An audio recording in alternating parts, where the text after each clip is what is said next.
All right, we're live. Cool. We're on stream. Hello, guys. Welcome to day 2. Yeah.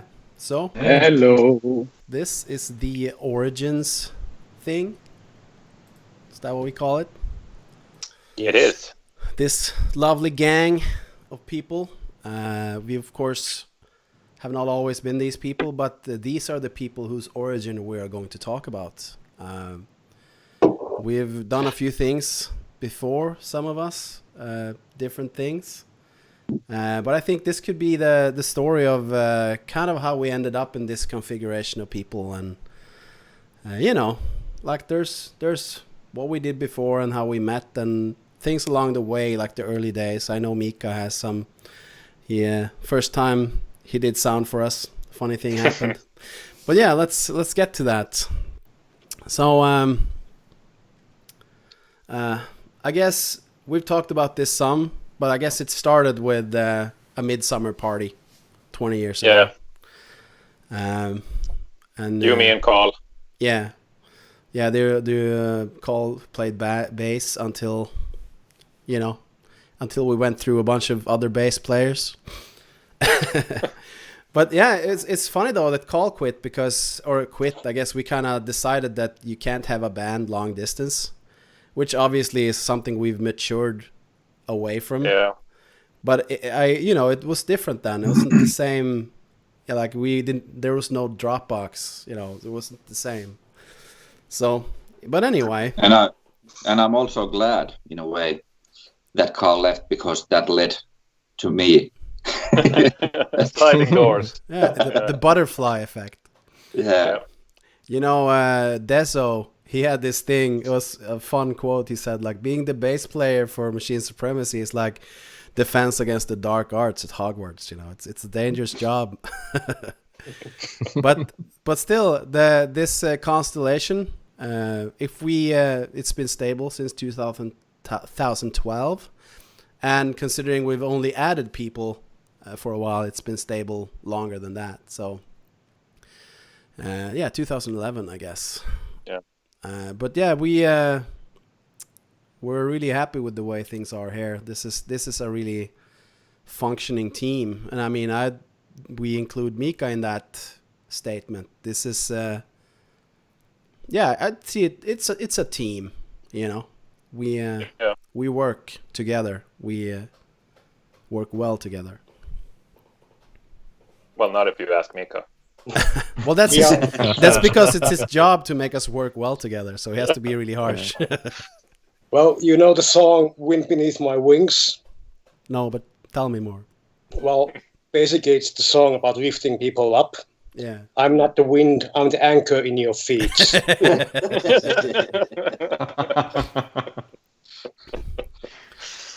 Well, That's brilliant. I think we should should tell the world how you guys met Mika. Yeah. The story's please, quite Mika. awesome. Yeah. Was it Inferno in Finland? Yes, Inferno was the first one with me. Which year was this? 2006, maybe. Maybe, yeah. Something like that. Something like that. So we had 2 shows, one in Tampere in Inferno, and then the New Year's Eve party with Amorphis headlining in Oulu, I think. Right, yeah. And what happened was that a friend of mine told me in ISC that there's this Swedish band that's coming to Finland to do 2 shows, and would you be interested on mixing them? And I said, well, why the fuck not? And it was like, I had never heard of you guys before. And it was like, well, it's kind of cool, kind of punk. The singer's a little bit iffy, but... I'll take it. It's fair enough.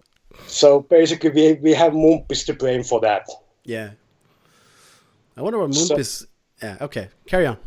So then I arrived in Inferno to do you guys, and like we did the sound check and stuff like that, and you guys were still pretty much a punk band in that point. Like you had done 6 or 8 shows before that in total, I think. Well, we got through the sound check, and that was also the first time that Robert actually used a wireless microphone, which he couldn't forget after that. And after that, he just refuses to use a wire microphone. Yeah. Well, anyways, like half an hour before showtime, I went to the toilet, and one of the Inferno employees kicked in the door, and I left one of my fingers in between the door and the wall, and it opened from here to here, broke in 2 places, and severed the nerve core going into the finger. So I had to leave to the hospital like half an hour before the showtime. Yeah. And we're like, where's Mika? He's at There's the hospital. He left. Well, what happened was that they just put a couple of stitches in and said that I need to wait for surgery. And I said that I can't. I have a show going on in 15 minutes. So they just put some bandages on it and said that you have to come tomorrow. And I said I can't because I have a gig tomorrow in O. So then they said that, well, at least on Monday you have to come back so we can do the surgery for the finger. And I was like, okay, I can do Monday. Yeah, let me just check my schedule for Monday. Anyway, that was the beginning of a beautiful friendship, I would say. Yeah. Yeah, I was back like 5 minutes before the showtime. And then you being you guys, we started 15 minutes late. Well, we were so worried, you know. I wonder. I guess we saw some of that footage. There is some footage from in the documentary last night. There was some footage from. Yeah, there's Inferno. when the intro comes in and the song is supposed to start, but I think that Thomas, our former drummer, kind of screwed up his in-ears because he was the only one then getting the quick. Yeah. So we couldn't start until he fixed that. So you had to give like this 10-minute speech before the first song, and which ended in the line, "Hello, we are from the internet," and then the song started. Since then, I've developed jokes for that situation. At least joke. one. I've stolen a joke. Yeah. A joke. A joke. And you know, we got to use it in was it Helsinki last time? Yeah. Yeah, Helsinki. Or was it? Yeah. I think you need to tell this joke now, though, Rob. Yeah. Okay. So I stole it from Eddie Murphy, but it's I guess it's a bear and a rabbit are taking a shit in the woods, and so the bear turns to the rabbit and says, "Do you ever have trouble with shit sticking to your fur?" The rabbit's like, "No, not really." So the bear wipes his ass with the rabbit. I can't hear Gets you me laughing, every but I'm time. sure you are. Gets me every time. Well, it's a cute joke. I like it. I was wondering if we could find the clip brilliant. from Inferno, but I guess not. Anyway, While you're looking for that, should we go through kind of like one by one how like each band member kind of joined? I know Nikki's story is really interesting. I've heard that a couple of times, but I could hear it again. all right. Sure. Go, Nick. Well, I was living in Stockholm. I mean, I always kind of wanted to be a drummer. I mean, I started banging with drumsticks on my daddy's sofa, like age like 6, 7 or so. Always a Iron Maiden fan, and well, I eventually I got a drum kit through my sister's band. They left an old rehearsal space, and someone left an old drum kit behind, and they gave it to me, and that's sort of how I started playing the drums. And then I decided that I'm going to be a rock star, so I got a job at the Universal Music. I worked in the traffic department there, just which would later become the label that we were signed to, which is kind of fun. Then I moved to Luleå, and I played in some bands there. I think we have some footage on that we can show later on. First, a power metal band called Domine Magica. And we used to have parties where we would sing Manowar songs in the backseat of cars while we were drinking beer. Not drinking and driving though, but just to stay away from the neighbors, we would hit someone's car and just pump the stereo really loud. And one of the guitarists is like, yeah, you have a cool voice. I want to create a band with you. And we started both of the guitarists and me, we started a side project that eventually sort of took over the band actually. So that was Ninja Magic. You can look at some footage from that later on. And then I met Rob at the university, and I think we hung out for, I don't know, maybe half a year or so before Winter Storm came on in the playlist. And I didn't know anything about where I got that song. You know, in the times when you shared MP3 files with each other through like CD-ROMs. And so it came on, and he's like, yeah, you're playing my song. And I was like, no, you're shitting me. This is like my favorite song of all time. And that's how I learned of Machinae Supremacy. It was one of those moments that, dude, sweet. Dude, yeah, sweet. exactly. Yeah, that was really cool. And then, I mean, it's also fun. Like I don't know why, but we never talked about the band before. So we had been hanging out at parties a lot, and not knowing that he had a band. Yeah. And then I was sort of I all the shows in Luleå I went to. I also got to know the drummer Thomas through other mutual acquaintances. And then we sort of lost contact, I guess, Rob, for, I don't know, a year or so. And then all of a sudden, we ran into each other at the lunch restaurant. And he was like, hey, didn't you play the drums? Do I recall incorrectly? And I'm like, yeah, well, it's been a while now, but yeah, I do play the drums. And then he's like, yeah, you should come play. We're looking for a drummer. And then, well, that led into this. So many things like sort of entwining their sliding doors effects and stuff. Okay, we, I guess you guys played at the same concert. Yeah, we opened bar. Exactly. We actually opened for Machinae Supremacy with Ninja Magic. That was awesome.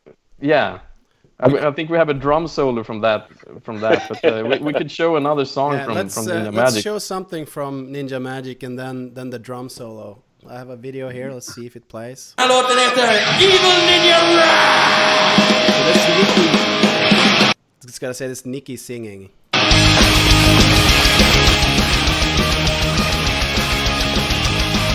Perhaps wailing. Pyro and everything. Yeah, and the reason why I played the drum solo was because they were whining about us not... We had programmed drums and bass for this band, so it was just two guitars and me. And someone was whining that we weren't a real band because we didn't even have a real drummer. So I figured I'd shut people up, so that's why... I'm gonna show the drum clip. Yeah, okay, there you go. So and of course you had pyros. Of course. Yeah, this was the same gig, I guess. Yeah.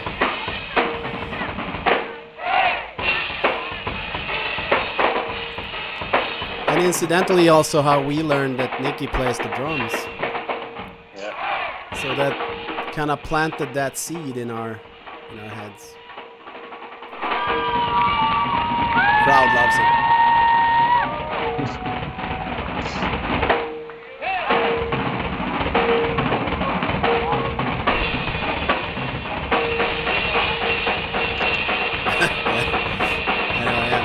That's cool stuff. All right. I guess it's kind of funny because in a way it's like I think Nikki said to me when I first met him, he said he started out as a fan and then became a band member. Yeah. I guess that's an inspiration to us all as fans. Yeah, definitely. Rob, you were saying the band is only accrued members rather than losing members. Let's see where we end up in 20 years' time. Well, that was true since I guess the start of 2012. It's been true, but I guess we said something about this yesterday. But we we were hesitant to add a fifth member again when we ended up being 4 people. But when we decided that we want a fifth again, we made a list and it had one name. That Pretty was much. Tommy Luoma, and we had recently played. He together. was headhunted. Yeah.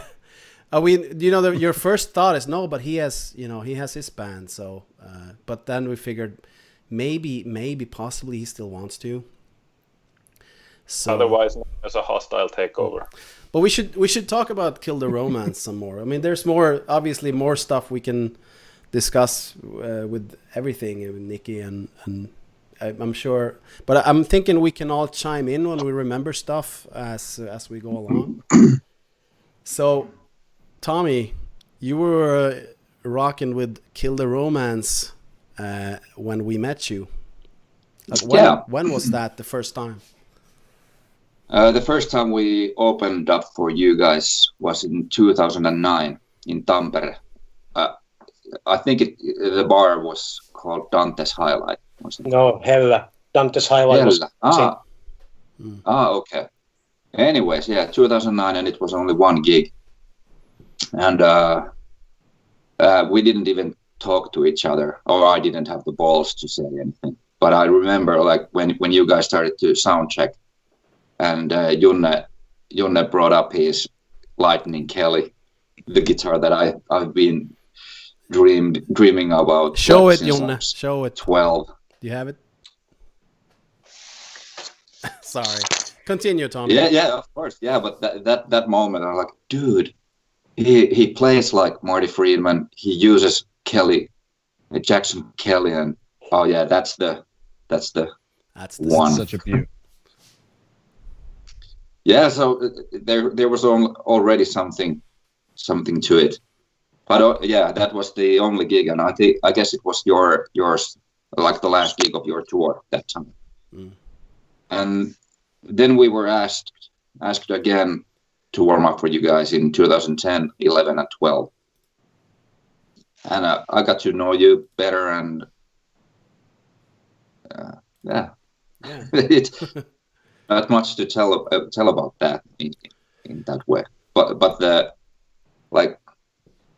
I was really surprised when I received your email. Like, I remember, this is actually a funny story, when 2012, the last gig of the tour, we played in Kuopio, Henry's pub, and you guys already had, like, we were after partying, and Jonne was leaving to the hotel, and he asked me that, Tommy, by the way, could you help us sometimes, like, with yeah, sure. Let's carry your stuff to your bus. Of course, I will be a roadie for you. And Jonne said that no, like with music. And yeah, sure, whatever.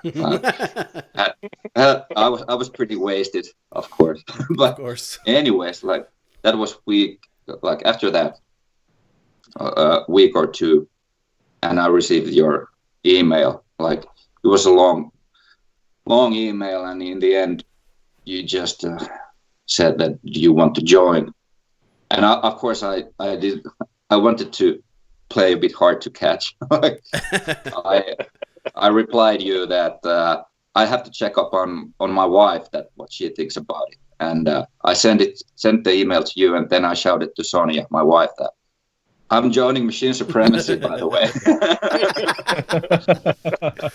I gotta show a video, like, our impression of Tommy. Besides being a wonderful, friendly guy, of course, on stage he's doing the whole insane guitar stuff.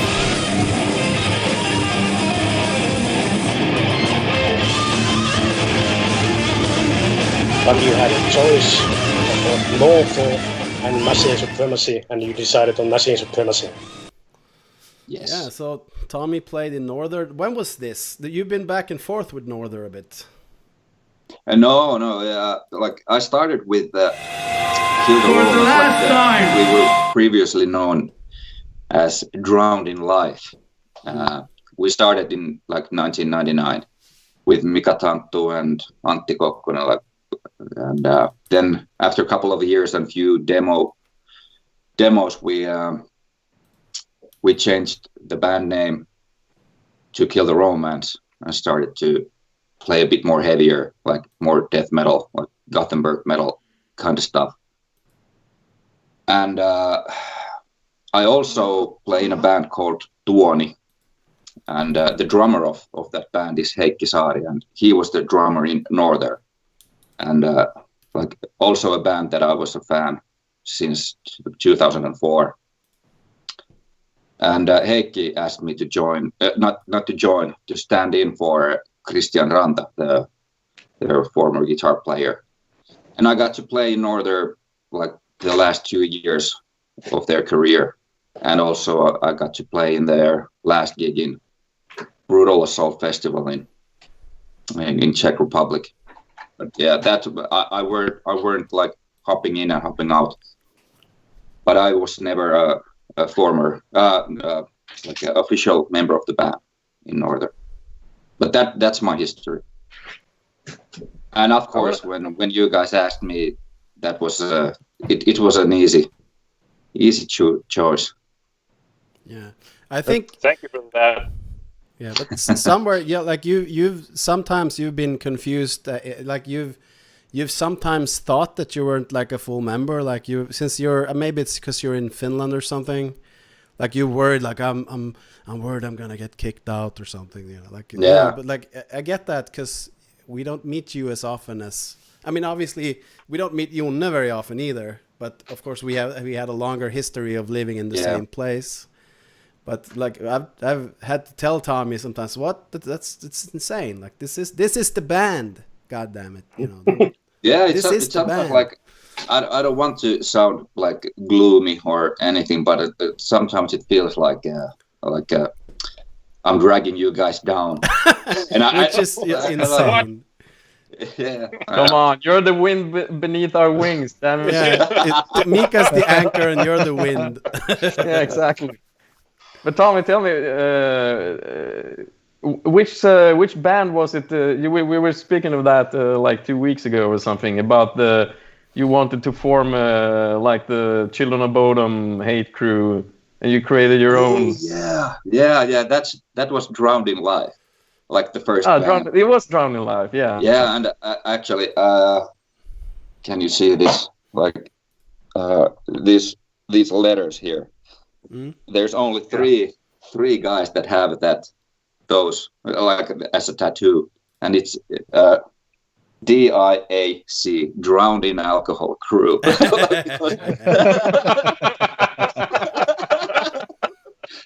Because Bodom had the hate crew, so we need a crew as well.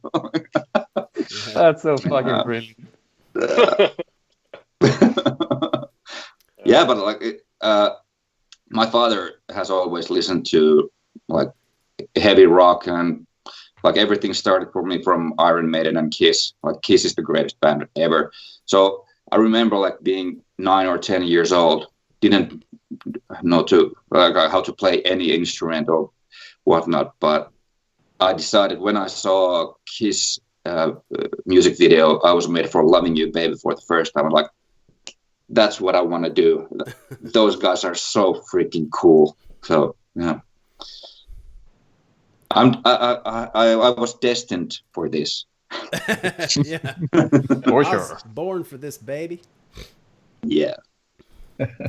No, but I mean, so I gotta bring up this photo again. So Elisa Rask took this on a mission from Musicalypse.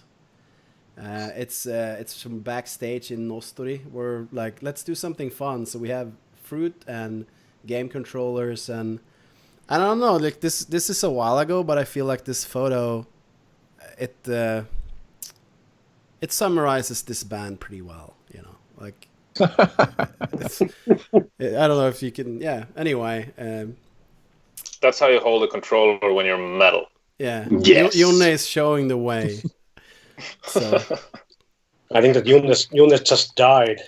Yeah, Jonne's like, how much am I gonna put up with these morons? I'm pretty sure each of Jona's fingers has its own bicep there as well, by the way. Yeah. Anyway, that was a good time. And yeah, so this is the band, and now we're in Corona times trying to just make music remotely as we do. How did Gordon join? Indeed, and didn't Gordon? Well, I can tell And you. why? I can tell you a story about. who are you? Why are you following us? Because I was I went to the same school as Jonas, and Jonas asked me. He said like, I met the guy and we are starting a band, and he talked about the band first. There was only like 2 or 3 of you, and they're like, we need a keyboard player. and I was like, I can play keyboard maybe. So so that's how I joined, because Jonas said welcome and hang out with us. So Yeah. I knew you were a musical dude. You could play a little bit of everything, and like your dad. Yeah, exactly. And all that kind of stuff. You were always the one to do all these things in school on stage with people. Yeah, So that's kind of my music career was kind of always. We had like different cover bands that always made these shows for the Christmas concert at the school. So that's my kind of musical. It was always cover music and doing this Christmas, shows and that was my main area. And then the machine happened. Yeah. Yeah. Well, how many instruments do you actually play then, Gordon? Well, no, only the ones that I have played. Like a little bit of piano, a little bit of bass and guitar. Not that much, but I mean, I'll do anything to be in a band.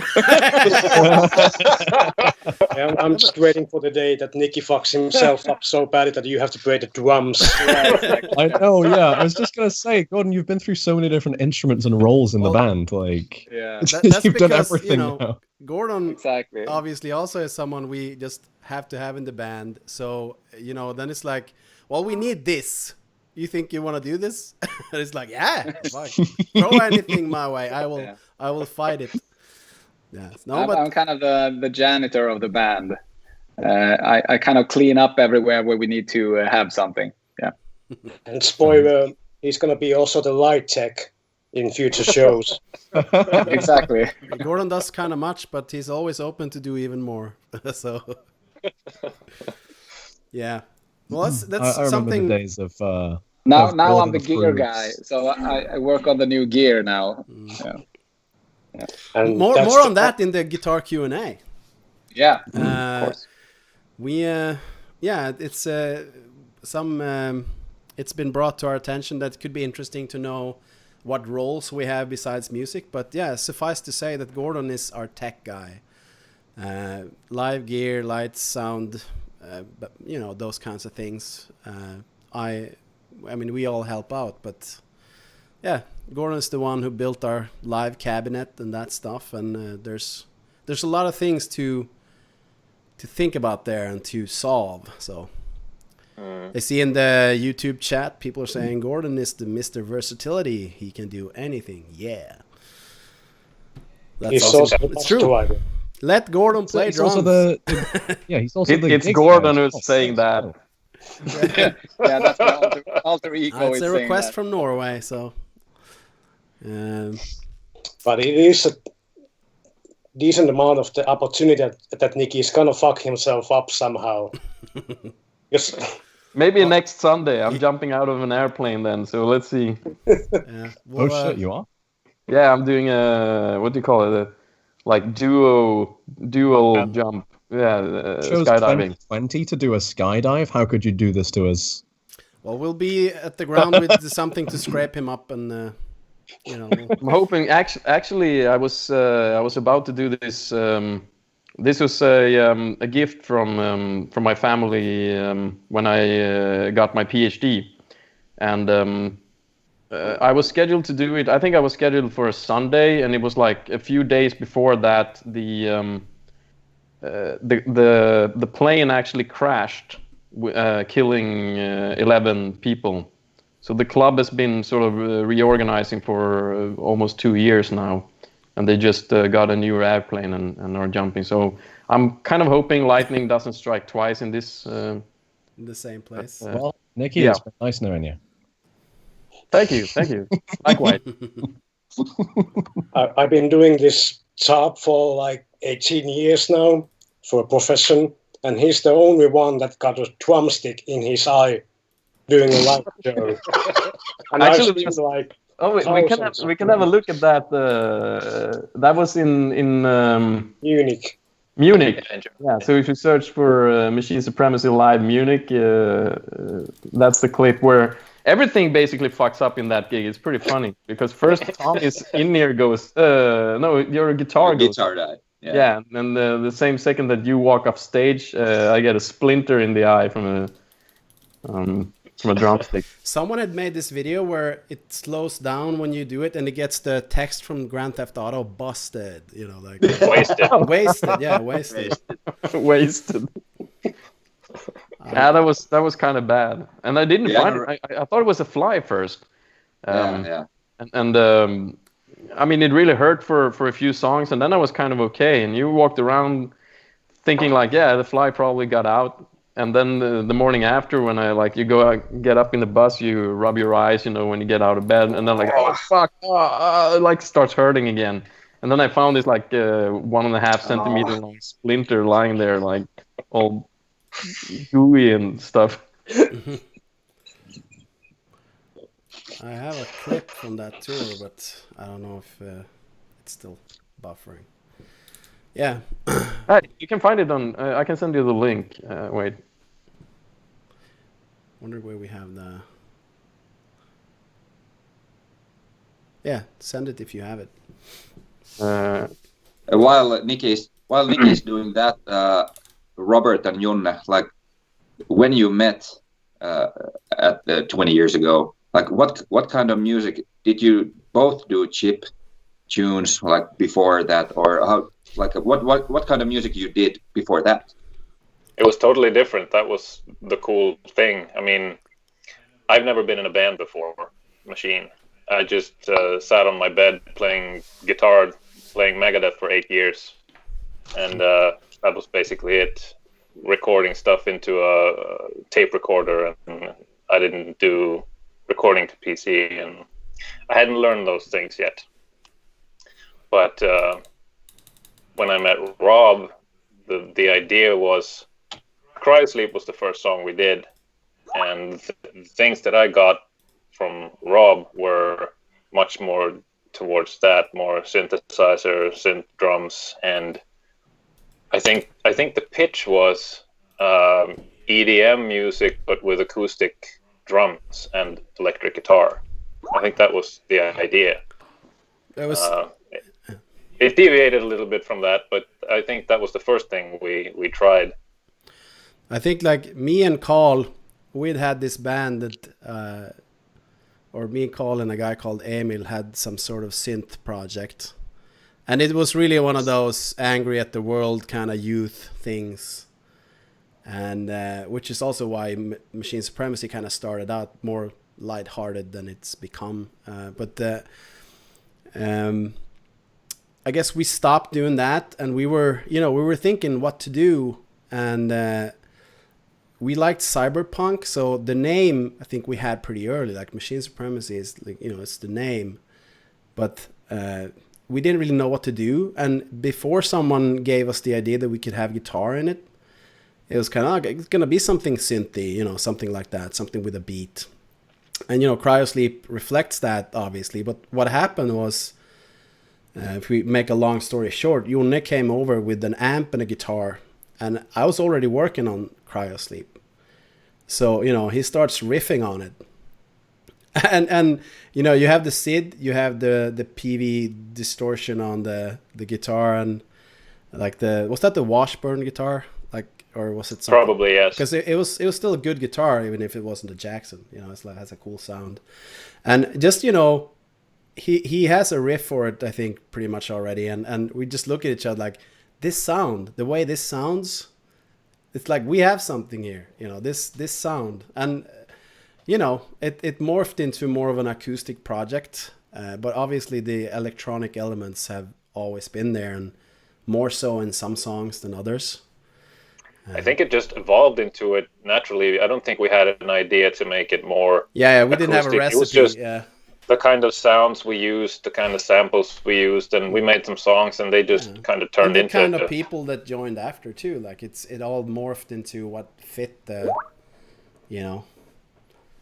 But in the beginning, we had no thoughts whatsoever of having a band and playing live. I think the first year or two almost, we just sat making music because it was cool to make music and put it out there and have people listen. We didn't have vocals on songs until, was it the first year or something? We just made songs. It's 2000, I guess it took to 2001 before we started recording vocals. And the first song with vocals, was that Missing Link or Sid Styler? Missing Link. And then Sid Styler, I think. Could have been, yeah. Those two definitely, at least. I hope our stream is working, because I'm having some internet trouble. Or maybe it's YouTube. Well, yeah, it's fine. All right, cool. But yeah, Rob, maybe I guess we could hear your origin story and where you kind of started out. So I don't know how to put this, but there's I kind of ended up in the punk crowd growing up, and there's some fun details there, but still we had this band, me and a couple of friends, called Pöbeln, which means the mob, like not the mob as in the mafia, but like an angry group of people kind of mob. Very punk. Yeah. We even had an incident where the police chief had replied in the media about something that happened, like, don't listen to the mob. So we put that up in our school, like, lyssna inte på pöbeln. It was like it was an advertisement for our band. And I have a video clip. Let's see if I can bring that up. But hold on. Where do you actually show videos in this fucking thing? Now I know. Okay, so we actually, we made demos and stuff, and we sent them in to this. There's a magazine in Sweden called Close Up, which is like the premium metal magazine, and that's we got demo of the year one year, which was interesting. I'm the one playing drums, so you see. Let's see so that it's not too loud, because this is kind of noisy. But let's see. That's a punk song by Pöbeln. Rob drumming. It's like even the fucking hair, and like I don't even know what's going on there. I love it's got 1917 on it. Like this video could be from 1917. Yeah, but they had a lot of JPEG compression in 1917. I also think that's one of the ugliest drum sets I've ever seen. We were happy with anything. Like everything was shit for us, so it was give me something to bang on, and it was nice. Let's see. Yeah. Anyway.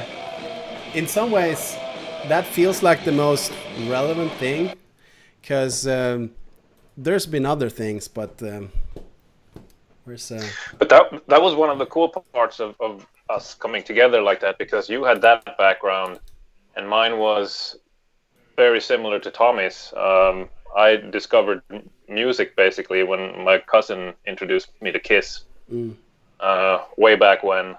So Kiss has been one of my favorite bands for a long time, and then it got more into Metallica, Megadeth kind of music, but it was always hard rock, heavy metal that was the thing. and then you had your punk and also the more EDM, that kind of background. Yeah, and you know, and then merging that, and then Carl, who also brought sort of trip hop and his kind of style to it. yeah, he was the first guy in the band to discover System of a Down, for example. Yeah. And yeah, you know, there's a lot of stuff that we poured into it, and at for a time, I think you could ask someone who liked the music, and they would describe it as a certain genre, but they would base it on the songs they liked. So you could get very different genres. We've heard a lot of descriptions for our music. I think my favorite one was someone thought that we sounded like a mix between Metallica and Nirvana. Yeah, that to me that tells you have a very narrow frame of reference. Dave Lager metal is a classic as well. Yeah, there was a concert in Stockholm. We played it at a concert in Stockholm. Mosh Pit Open was like a festival. Hardcore music only. Yeah, and they took us as the headliner for some reason, and then yeah, and they had a forum where they were hyping for the festival, and someone was like, "Gay Schlager metal," like as a derogatory term, and we were just, that sounds fair enough, I guess, you know. We'll take it. Hey, so Rob, you mentioned like EDM kind of style. I wonder if you could go into the history of maybe MASU-CON or something. Yeah, I mean, I tend to talk not at all about MASU-CON these days, because you know that is one of those like really angry kind of youth rebelling against everything. You know, so some people have asked for the lyrics. Luckily, the vocals are distorted. You know, someone asked for the lyrics. I say no. There's no way. I mean, I don't have them, but I would probably be easy to figure out what they were. But funny enough, the first March of the Undead song is a MASU-CON song, and then and I guess funny enough that the first 4 letters of the word is the short for our next band. You know, the Machinae Supremacy MASU. So you know, it's just a funny coincidence. But yeah, so the first, I wonder if we have that actually. Do we have MASU? Because I guess that's sort of interesting. Yeah, so that's a thing.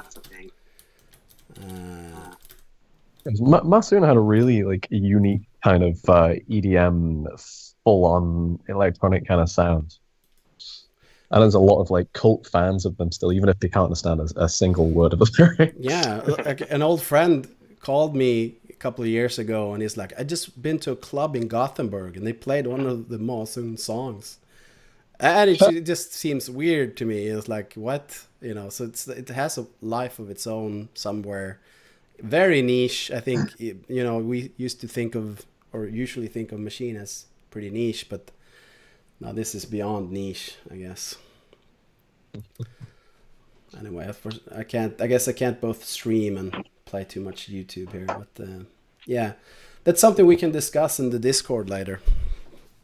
Those MASU things. And while we're covering everything, how about, is there any story behind Garden of Concrete?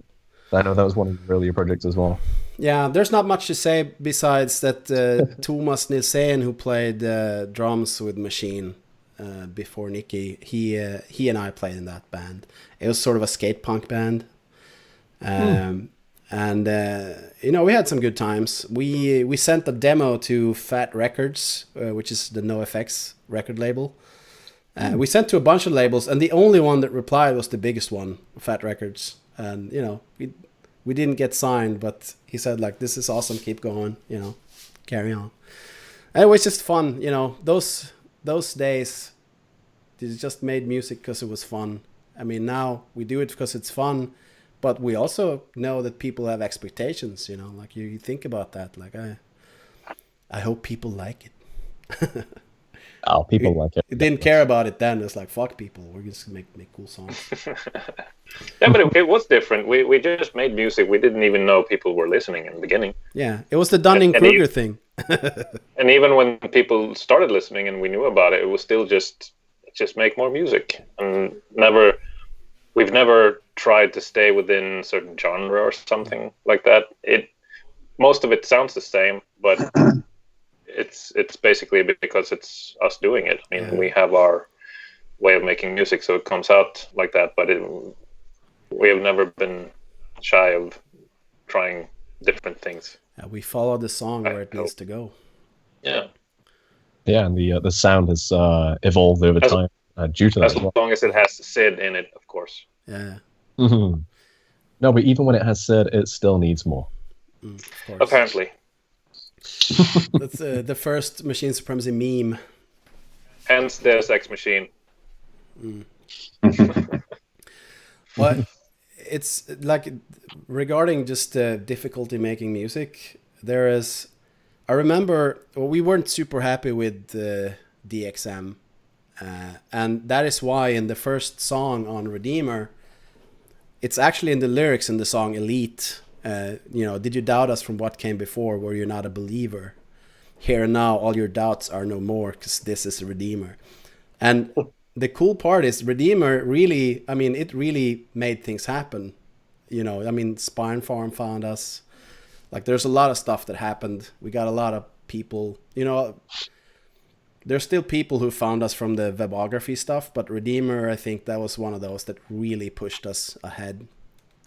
And I think it was mostly called Redeemer for our own sake. Yeah. As you said, we weren't really redemption. happy with Deus Ex for many reasons. I know a lot of people like it, and I like the songs too. It was more production things, and sort of, I feel that there's maybe a bit too much happening in songs. We hadn't really learned, Kill Your Darlings and all that stuff. So we thought we could do a lot better. And with Redeemer, we felt that we did. But the irony was, then it was time to make Overworld, and suddenly it was hard to make music, Yeah. Because, like, we just made music before. Then now it was like, now we kind of knew that people were waiting for it. It was different. When nobody cared, it's just, you just make the music. But now we have people waiting, and they have expectations. So Overworld was kind of hard to make. But luckily, it was also hard for other reasons, of course. We just had the symphony orchestra thing to prepare for, and we had just taken on Dezo on bass, so we had like 1 month. Month to... That was Poe, right? For symphony orchestra. Then for Norway. No. It was the Norway gig. We had to do the Norway, the Norway Symphony Orchestra gig, and Johan had just started playing bass, and we had like 1 month he had 1 month to learn not only a Machine set 15 songs, but also One Winged Angel. And that was around the same time that we were making Overworld, so there was a lot going on. Yeah. Very intense time. Hey, so I don't mean to jump in and throw us off on a tangent, but there's only 10 minutes left of this panel, so how about that's your job. Questions? Shoot some questions. Yeah. Yeah, we're gonna have to rapid fire a couple of these questions. Miku asks, is it possible to get the debut album physically anywhere? I don't think so. Doubtful. eBay. eBay, Yeah, I was gonna say probably eBay. Yeah. We have. I don't even know if we have. We have a couple of old albums. I even got one sent to me actually. Like, there's an old Redeemer Underground edition that's signed. I don't know, for some reason someone didn't want it. Do I send it to you? It's like, okay, sure. But the first DXM was printed in 1,000 copies only. But then we made the remaster, I guess, which was. Yeah. Was that maybe 2000? I don't know. It's definitely a rarity. More questions. Next question. Echo Cat says, "Hey Machinae and all the followers, how do you think you gained your fan base in Finland? Did it just kind of happen, or was Finland a focus of your tours?" I don't know how that happened. we went where we were wanted. I think Finland. Obviously, it's easy to go to, but well, if I mean, Assembly was one of the first gigs we did. So somehow the kind of the scene that the gaming scene found out about us, I guess, somewhere. So I guess it started there also. Yeah, that's true. It spread from there because that I would consider that a successful gig in 2002. And then a lot of people were there, so maybe they spread it from there. Still took us 9 years to come back. Yeah, and also of what a course when comeback. when Spine Farm signed us, that was also of course a Finnish record company, and it kind of just been called the Finnish band many times. Yeah. Like we have some footage from being at Spine Farm, so this isn't the original signing, but during the 2010 tour, I guess, Winland, we renewed our contract with Spine Farm. So in the Winland tour diary, we have some footage of that moment. Pretty much, we're sitting there, checking the place out, signing some papers. It was a good time. Pretty happy. Like we're in that space, where like this is exciting, new and exciting stuff, So that was cool. It was a crazy time. Yeah. Should we move on to the next question? Shoot. Mashed by Machines. Alexander asks, what has been some of your favorite experiences as a band during the years? That's a very open question. I would say the Symphony and Ugly World tour. Yeah. Those are big things, Yeah. The kind of thing you can't really buy it, you know what I mean? Like it's not something that, even if you have a lot of money, you can't just make things like that happen. Like it's one of those, yeah, it happens or it doesn't, and we got to experience that. And for me, it was the MacFest expansion tour, or how we call it, Fuck the Shit tour. We were able to do it with Rustin the last time. Yeah, that was a big thing too. Jurisen, who we befriended, they brought us over, so we toured with them in the US. We'd played, MagFest, but they helped us get our first real tour there. We expect to see some Jurisen guys in the documentary tonight. I hope so. Actually, on MagFest, we were called the loudest band in Europe. Yeah. Kind of fun. Motorhead is from Europe. Actually, I blew up the PA on the last MagFest show. Really? But it wasn't my fault. Of course not. No. I mean, they should have a less lame PA, I think. This happened in other places, though, Mika, for some reason, when we've been there. I don't know. Well, one was in Katse. Yeah. But then again, the place had twice the amount of people that were allowed to it was in. Literally dripping sweat from the ceiling in Pub Katse. Wow. I I wouldn't necessarily say blowing at the PA was a bad thing, though. I'd say that's quite the feat. Mm-hmm. Yeah, it's an achievement. we go for the kill. For me, I'd say that I experienced like the most of the best band things with these guys. But somehow, like the first time we played at MagFest, and there were like at least 2,500 people in the audience, and we were playing, and Robert comes on stage with the flag, with the American flag. I was like, am I dreaming? Like, am I really playing in the States? Like, that was amazing. Yeah, that was unreal.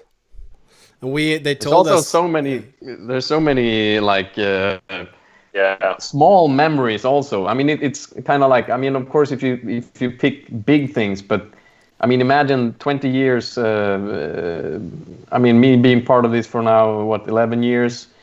All the like small things, everything from like having Arnold impersonation competition in the sauna in Finland to me and Tommy having a diving competition at Magfest. And Tommy, we should post that picture, by the way. I'll see if I can pull it up. Gorbachev. I mean, there's so many crazy moments, small things that you can live on, just cherish. Yeah. He hurt his head there, so I'm throwing the picture up on the stream for a moment there. That can happen in a pool in Washington, just so you know. At 5 o'clock in the morning. Yeah. After a few brewskis. We decided we should try to see who could swim the farthest underneath water. Like you And do, Tommy, Yeah, and Tommy made it all the way to the edge of the pool. Apparently. So Tommy won. Well, guys. Yeah. I think, It's a debatable. Yeah. Hey, guys, let's take a 5-minute break and continue with the next segment. So, Sure. do the bathroom if you need or whatever, but we'll continue this soon. All right. All right, guys. See you soon. Cool. Bye. See you soon.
to sleep without knowing if I'd ever wake up.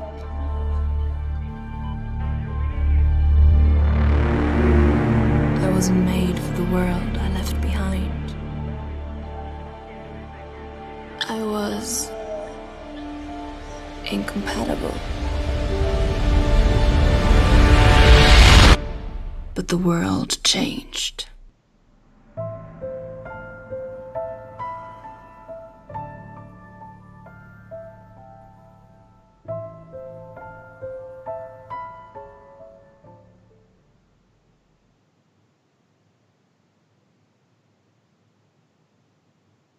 So, let's see if we can make some things interesting with the storytelling in our music. So, we have looked into a bunch of the stuff that I don't know how to really open this. We obviously like telling stories. And I guess the most known example is our concept album, the Phantom Shadow. I guess we could talk about how it started with all this story stuff. Yeah. When we met back in 2000 and started hanging out, I mean, we became friends pretty fast. It wasn't like hiring someone for a band. We became friends and started hanging out every day. And like you do, you sit and talk and start comparing stuff, ideas that you've had. And we realized that stuff that we had thought about, story things and video game things and whatever, pretty much lined up, or at least could be combined to something really cool. So we just started talking about this. Yeah. And it eventually became something. It took a while. Yeah, so like I was at the university during this time, and I think we've, since we've always wanted to make games and whatever, like I had this idea for a graphic novel too, and there were even other people involved. But I think it's interesting to find that. Let's see if that shows here. We'll take this up so we can see it. There's a document here from 2004, December 2004. I'll see if we can open this with some proper software. Some of the story, like this is where the Phantom Shadow story comes from. It's I don't know how to properly, like this, obviously this is some old stuff, but there it's I think it's interesting to know that this whole kind of world building had happened. Like it wasn't just us making songs. Let's see if we can see what, like the video that started this session, the intro for Phantom Shadow, is it denotes when one of the main characters wakes up from cryosleep, pretty much. And this stuff, it's all in here, even though it's differently written. Cryo chamber, this is to me somewhat embarrassing in a way, because it's so old and some of the names have been changed, but it's interesting to see how the characters exist. Let's see if we can find something that resembles this more. So if we go into something more recent, oh wait, let's we actually found this, which is a script. This is when was this? Let me see. Can you get the different listing here? I guess this is written 2011, so it's a while before Phantom Shadow. 2014 we released that, but yeah, this was still intended to be, I don't know, now the original scripts are written to be some sort of comic book thing, but here we have it from the intro of Phantom Shadow. Like, I went to sleep without knowing if I'd ever wake up. And we see the contours of a woman's face and an unseen light source built somewhere. The camera slowly moves towards her. I wasn't made for the world I left behind. And then we go into this kind of atmospheric thing. There she's in a gunfight, there's blood and stuff, and she finds herself back, or we as the audience are back, but the cries of agony echo out. I was incompatible. And the whole thing, like in the trailer video we made, and we asked Ingeborg, who was in the documentary yesterday, to read this voice for us, to make the intro for our concept album. And much of the material, much of the songs are based on stuff we already had. But it all kind of, we adapted it and added to it, maybe dropped some things. But I wonder if we can see some excerpts that are kind of in line with what happened. There's a background here. We sort of describe the whole what should you call it, the thing that makes it possible to have these enhanced people, the phantoms and all that. Wait, we even have this, let's see if there's a comic book page, I think, too. I'm sorry if I'm jumping around, just kind of, I don't know, I just kind of want to establish that something with the Phantom Shadow thing wasn't just kind of random, with something we wanted to do.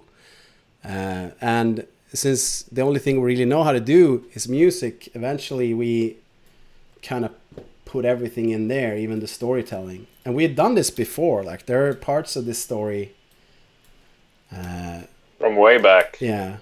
So this is, I guess, not really comic book pages, but this is some sort of mock-up we made that kind of has this newscast that explains something about the world, like the police force is being turned over to be run by a private company and such. And yeah, anyway, the script for this is here. And even the intro, the waking up sequence. And there's, this stuff goes on. We have how they meet in the Perfect Dark, the song that comes after the villain of this story. I guess this is the questioning of the person. I wonder if we can just find something that really connects to it. Because it is in here, but these files are so old, and it's kind of, there was a different software then to write stuff, so it's kind of spread out. But it is here. So if the villain of this story kind of explains that this person who woke up is, she's not a good person. There's a reason she was put to sleep, but when she was needed, that's when she came, she was brought back. And I don't know exactly where this is now. And the point isn't this script. This is kind of wanted to show it, that it exists. So that this stuff, it was a long time coming, you could say. This is what we started talking about back in 2000 when we met. The whole, sort of the big story. Not the details, but yeah, exactly. You had this with the characters and all that, and I had ideas for video games for the longest times, and still do. Yeah. Just stories and where they should take place and all that, and we sort of just mixed them together and ended up with a storyline that spanned 3,000 years, and we have basically just begun that journey, like the first 30 or something. Yeah. Even Phantom Shadow was one of those stories that was developed. There's lots of stuff coming before it, but then you realize that this is where the story should start. And there's this whole, the if that story is like, let's call it the first millennium of this world, we have sort of I guess a 3 millennium span, but some recurring characters. So one of the main characters in Phantom Shadow is the one who becomes Hubnester. But Hubnester is also a ship, which probably needs to be explained to some degree. Maybe we should have made a chart for this. I don't know. But we experimented, I mean, we liked the fact that we could do story songs even from the beginning. I mean, Hubnester Inferno is probably the first, I guess. And there have been songs. I think we made a list of all the songs that are figuring into the Phantom universe. Yeah. But it took until 2014 or 13 until we actually tried to make a whole themed album. Yeah. I guess we tried to, even just making DXM was challenging ourselves. Then we made some other albums, and at some point we're like, it's time for a concept album. We want to make a story from beginning to end, And I wonder if we can do it justice. Phantom Shadow is a good place to start, just because, it is the one big story album we have made. And we gave a big outline of this to Amy at Musicalypse. So there is a write-up of this, but in the moment of making that write-up, we also we changed some names and simplified it a bit. See if we can get that up here. So we'll post this link for you guys who want to see this. But there is some sort of big write-up of the whole story. But suffice to say, it's about a person that, she hasn't been around for a while because she kind of got turned by the good guys from being a bad guy a long time ago. But it didn't really work out, so she was told to, or her handler, so to speak, was told to get rid of her. But of course he's sneaky, so he kept her on layaway, literally. He put her in cryostasis. And she gets woken up. Now I realize we probably have some art for this too. If I can find that. She wakes up alone somewhere in the... Let's see if I can find that. Somewhere in the, I guess, an abandoned Europol facility somewhere, and clues lead her to find. The first song is pretty much asking oneself, what is the purpose of me being here?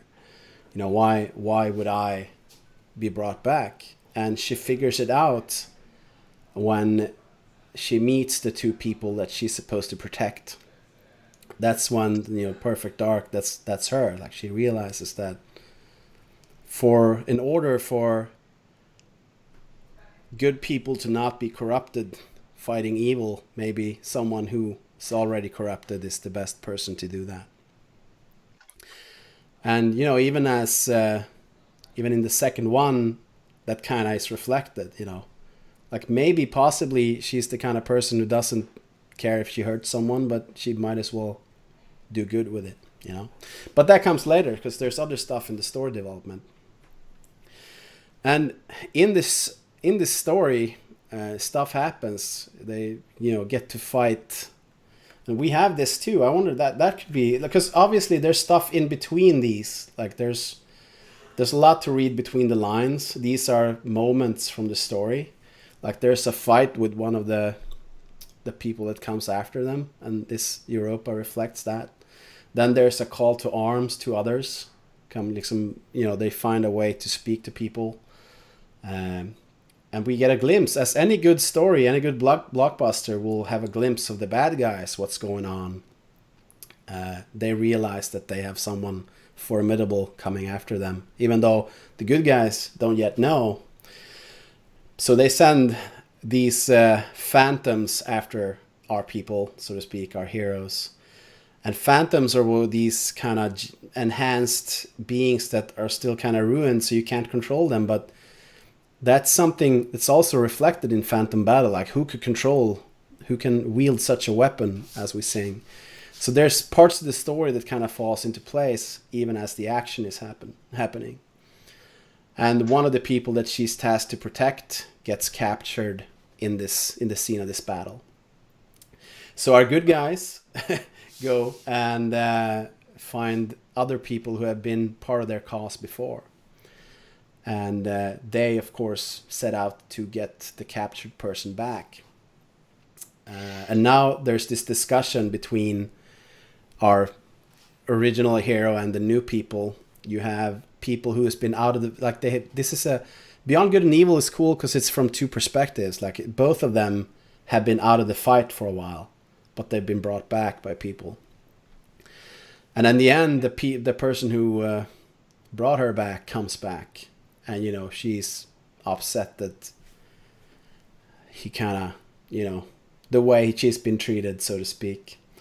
And in a way, it's this thing, like, before she kind of needed him. It's the mentor thing. But now she was forced to be on her own, so she doesn't really like that guy anymore. Redemption was never really her thing. And they go back to find Agnes, the person who was captured, to find that she's been modified by this technology and is now an enemy, which they have to put down. This is like one of my favorite songs on this album is The Bigger They Are, just because it only has vocals in one place, and it's the fight, like when the people get up and you face this person you were supposed to save, but they're an enemy now. And then the big showdown, the end game, the fight against, there's this statement that, yes, I will do this last fight with you, the old man, the person, the handler, but that's as far as we go. And his perspective, of course, the bearded man.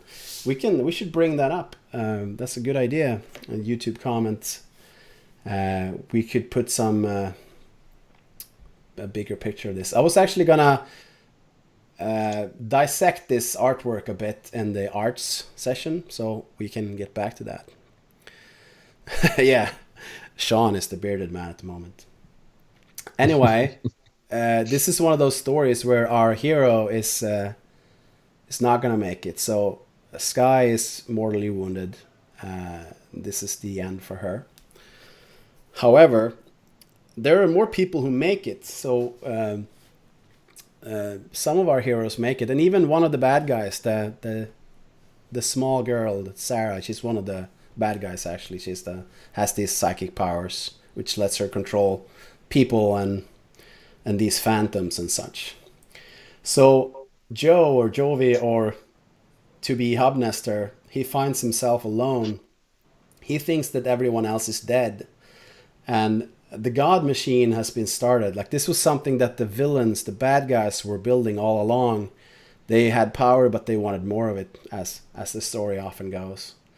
But now they're gone, and the machine is gonna tear the building down. Like, it has too much power. So he's basically dead, and he thinks his friends are dead. So he steps into the machine. Like, that is how this story ends. Like, what he has no choice really, but he steps into it. And that is the first part of this story, I guess. Because all the other stuff, correct me if I'm wrong, Jone, but I think all the other stuff we've made for this actually comes after. I believe so, yes. Some of it way after. Maybe Edge and Pearl could be before. It's possible. Yeah. But yeah, this story, maybe I should have done it deeper, but there's this write-up on Music Apocalypse where you can get a more fleshed out kind of walkthrough of all the songs and what happens even in between. So you could definitely check that out. But then after this, oh look, she has actually added. You can even see more. I see that now, because we were gonna talk about the stuff we have added. But yeah, Edge and Pearl. So Edge and Pearl are two characters who are on the opposite side of this conflict, and yeah, they have. I mean, that's a complicated relationship, but love doesn't always listen to reason. So it's one of the interesting things, I think, in the script that we have, the conversations they have. And Okikuma's adventure for sure is one of those. That's set. Is it 2,000 years later? Like it's 3 actually. Yeah, okay, that's the one. As the idea goes, we haven't really gotten there yet, but yeah. But in the reality of Okikuma, that is a distant future either way. And even though maybe the character Hubnester isn't around, there's this ship that was named after him. It's unclear if he made it or had a hand in making that ship, but TBD. To be determined. See, we know a lot about the story, but we don't know everything. But that is what we refer to in Okikuma when we speak about the great Hubnester lies in the heaven above. When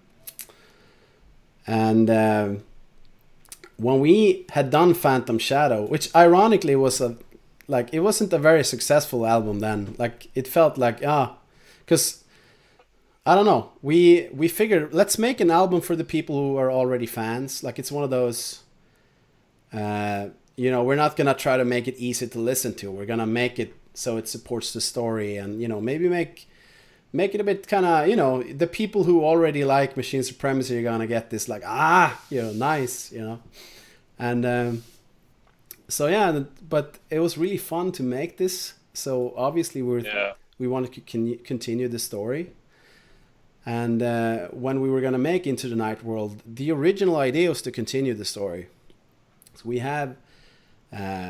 It's actually referred to in the song Into the Night World. The sequel to Phantom Shadow was to be called Phantom Universe.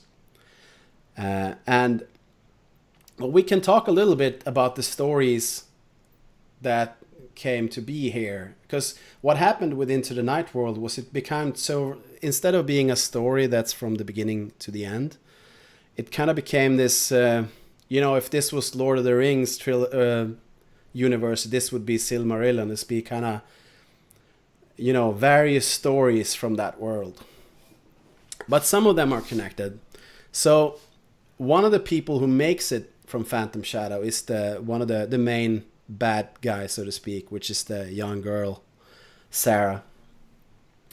But in the events, not sure if it's the events of the ending or something in between, but she has no memory of being the bad guy or even having the powers that she has. At the same time, this Phantom Universe has been created by the God Machine, and that's something that, it's of course accessible to Hubnester, but not really anyone else at this point, at least what we know. And but however, due to the magnitude of the powers that Sarah has, she doesn't even know her name now. Now her name is Ghibli. I don't know if we've gotten there yet, but like both these characters, Joe is Hubnester and Sarah is Ghibli, but it's unclear at what point they become. I mean, Hubnester becomes Hubnester in the last song of Phantom Shadow, so that's clear. But anyway, Sarah, she feels the tug of that Phantom Universe. It's like when you have this, like, she doesn't know she has powers, she can't use them, but she's somehow aware that there's something else. Like, it's almost like a precognition. It's something that's there, but you can't really access, but you can maybe get some benefit from it. Hey, just a quick question, by the way. Yeah. Who was Ghibli first? What do you mean? That's Sarah from the... Yeah, but Yonna goes by Ghibli as well, right? Yeah. So how Well, did that's that come because about? I used that. I've used that nickname since we came up with it. Basically, for okay. for this. It was back in the day, 2000, 2001. And we went through these stories, and I guess Tempus Fugit is about... Yeah, that is about Sarah and Yeah. some sort of future. Like we could Tempus Fugit. I'm not sure what they wrote here because I don't remember when we talked about this, but here it's an unnamed character. But I think like you say, Jon, it was Ghibli, and it's sort of like a vision. There's a moment where something really big is I happening. think that name for the character came from... I always loved Studio Ghibli movies, and I think it was when we met, we started playing like Unreal Tournament and stuff, and I needed a nickname for playing online, and I chose Ghibli and without the H just to make it a little bit different. Yeah. It's good for gibbing. that was the inspiration, Studio Ghibli anyway, and then that became, well, can we have that name for the character in this story that we're gonna make 15 years later? Yeah. So like I consider Remember Me, it's actually like a song that maybe belongs on Phantom Shadow, because there's a moment in this story when the person they're trying to get back, Agnes, she gets captured and they turn her into something else. So when they go together, they have to, defeat her. And when she comes back, the way they win this fight is it says who can fight people who can control minds. Like it has to be something that you can't control, like a mind you can't control. So they put an artificial mind in her. So she also becomes another person, but there's nothing left of who she was. She's literally been replaced by an AI. The idea is that the person she replaced, they had some sort of, very deep relationship with the main character, Joe or Hubnester. Remember Me is sort of a message from her from beyond the grave to Joe or Hubnester. So that's why it kind of sounds like, something is over. It's like what she would say to him if she could say something, but she's gone. And even in the script, like I wonder if I can find it real fast, but these things are there. Like I'm gonna check for it. We have a bunch of stuff that really lays out this story. This is the more Sarah stuff, but it's in here. It's in here somewhere.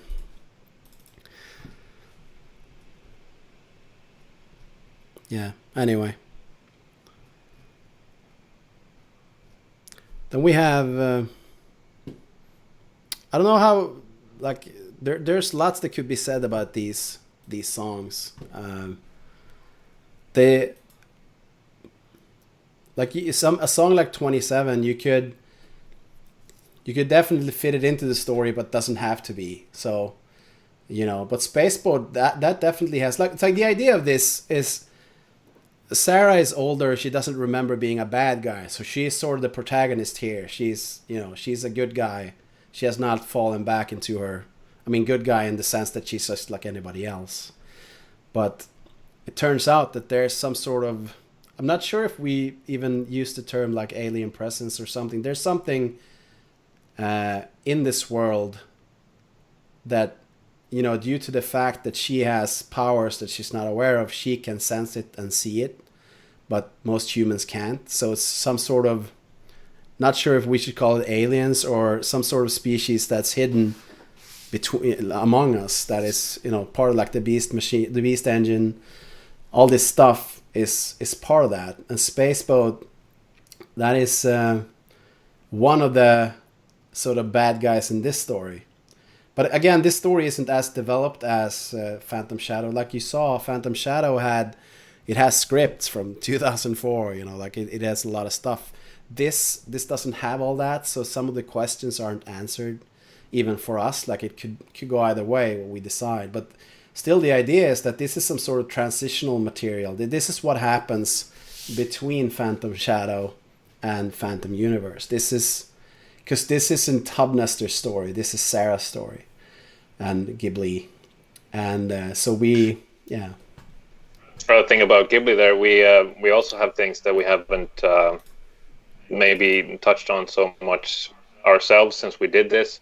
I remember when we did Tempest Fugit, that was because that was one of my game ideas that came from that came from, and that's also, it was about Ghibli, but again, she was the hero of the story in this one, and I remember we had the idea that when you step into the God Machine, you also got the power to sort of merge with like an animal or something. You had like a link with something, and she had a link with a falcon. Yeah. And it was like a game mechanic. You could walk around in this, I guess it was an open world game maybe, and you had this kind of like in Assassin's Creed now, but more. It's mentioned in Tempest Fugit, the bird of prey. Oh yeah, that's true. She looks up at it. And so in that one she's a hero. So that is after this or around this time then. And a grown up, of course, not 8 or 9 years old. Yeah. I found this thing, like we have that, like we even have script from the bad guys, because one of the ways they're trying to make this God Machine is to combine these different life force patterns with different animals and whatever. So the falcon thing is one thing.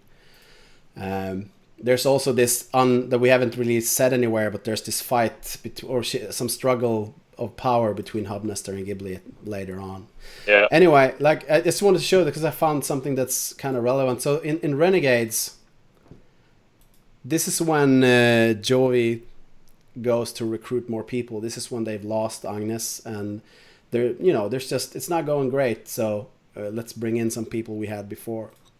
And in the script, there's this makeshift arena, like a street fighting thing, like one of those rinks outside or in some abandoned building. And, Edge, Sky comes to fight Edge here. And, he's a fighter, like that's, and, how would a movie do it? How would they do something cool when a new character is introduced to someone else? Well, you send in the badass we have to fight them and see how surprised they are. So she wins, and then the fighter's little sister is like, a short, snotty-looking punk kid steps up, like, okay, take on someone your own size, like, and it's cool. So we get this. Joey steps in and said, "Don't do that. You don't want that kind of hurt," which is, it's part of the lyrics in Renegades. You don't want the kind of hurt, trust me. And anyway, they get reacquainted and long time. So, and he's like talking about Sky. So what's with the bitch? Because, he just got his ass handed to him. And what's funny, I think, here's the recruitment where he talks to them and like, we have to go find Agnes. We tried, we got nothing. Okay, when do we leave? And at the end of the scene, you have this, like, so you're some kind of uber bitch designed to kick ass? That's right. So the fight wasn't fair. When is it ever fair? Like, you see, this is not really the same as in the song. We refined it. But I thought, like, it's like a genius quote, like, there's no such thing as a fair fight, which is in Renegades. And yeah, that's what I tried to show before. Like, most of these things, there's a script from 2004 or 5.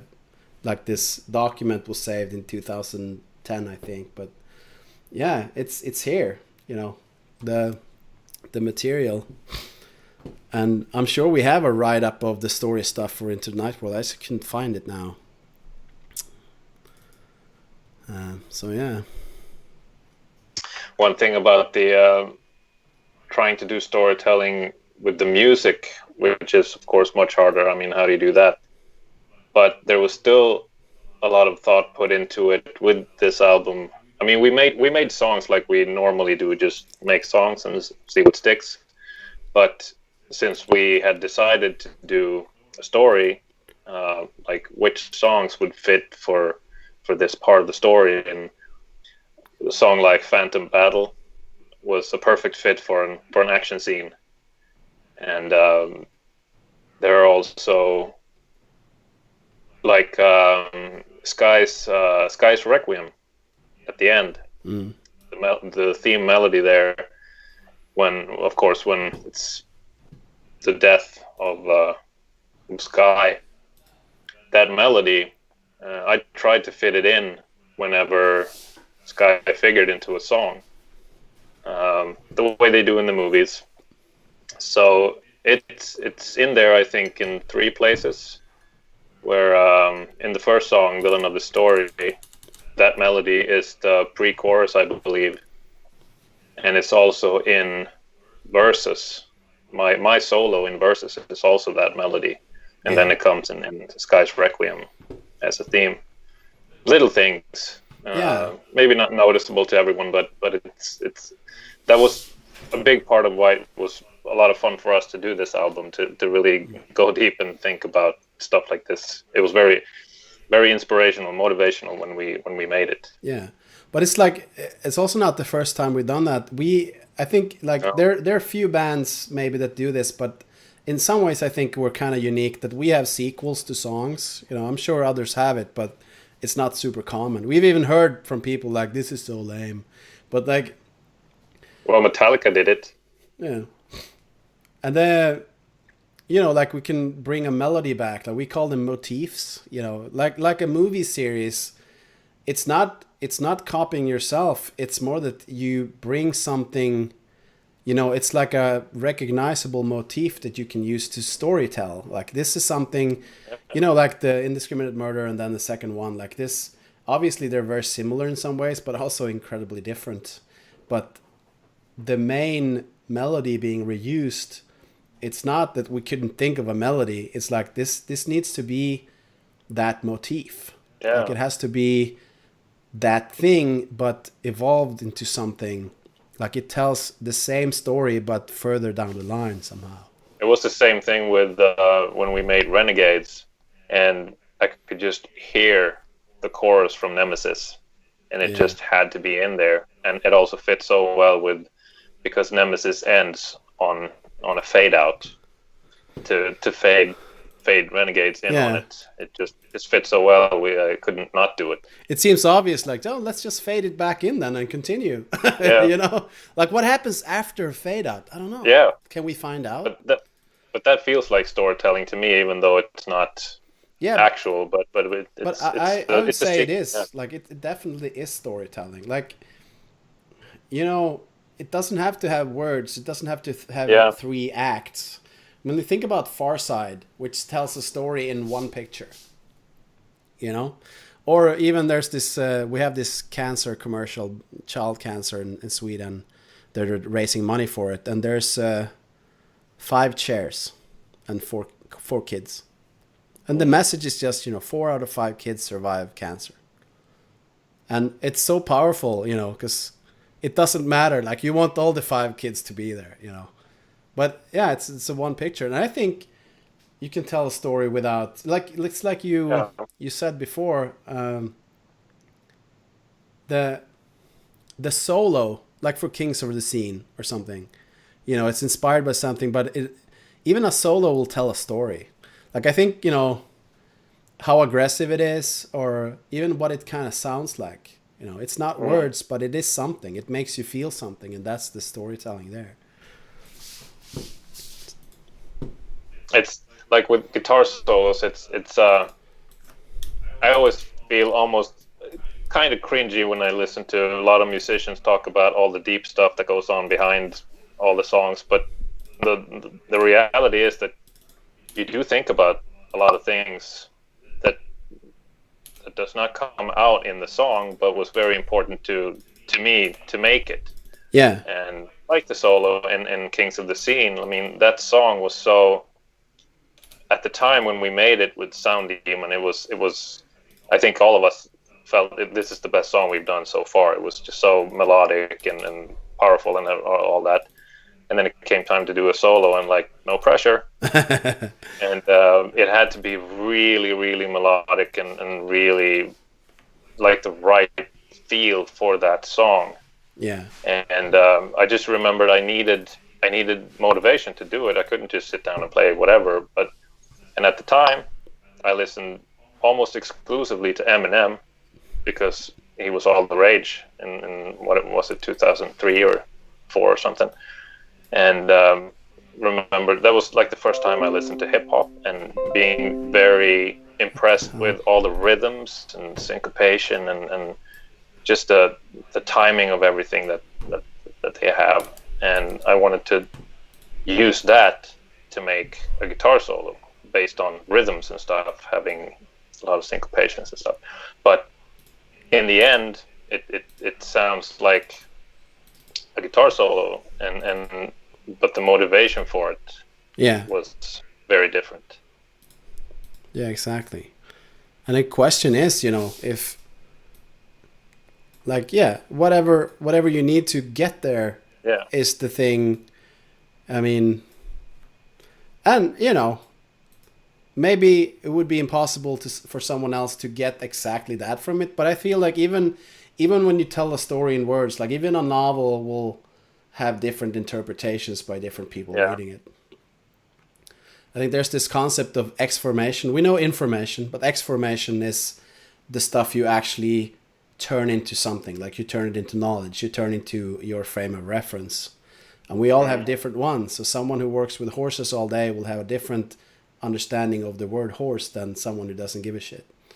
So yeah, I mean, said music is very far from a literal description, but there's some common things that we can get from it. Which is also why we get so many weird descriptions of what we sound like. Exactly. Because it's based on what people listen to. It's very true. But I would say that that's a compliment, actually. If everyone thought we sounded like this specific band, then we wouldn't be very original at all. Yeah. Very true. I was looking if I have some old artwork from the era, but yeah, I don't know if it's real quick shout out to Sai in the chat, by the way. Thank you. All right, we got a random YouTube ticked guy. Hi. Oh, hi guys, love your music. Thanks. Thanks so much. We're we went into this thinking we have a pretty good handle on how to explain this, but yeah, it's kind of hard because it's hard to know where to start, especially when there's no real start to it. I have this feeling that we had more than this to talk about with the storytelling. I'm not sure what that was exactly. Well, we have a grand total of 2 questions that apply to this, so we can. Yeah, let's dig into that. We'll go through those, but for any further questions, guys, don't forget to ask either in the Discord or in the YouTube chat. I will catch them, and I'll make sure the guys get them. Yeah. So first up, Tachank, or however you pronounce this, asks, Rob, do you think the graphic novel Phantom Shadow is based on will still get released someday? I'd love to dive further into the story. It would be fun, but I think,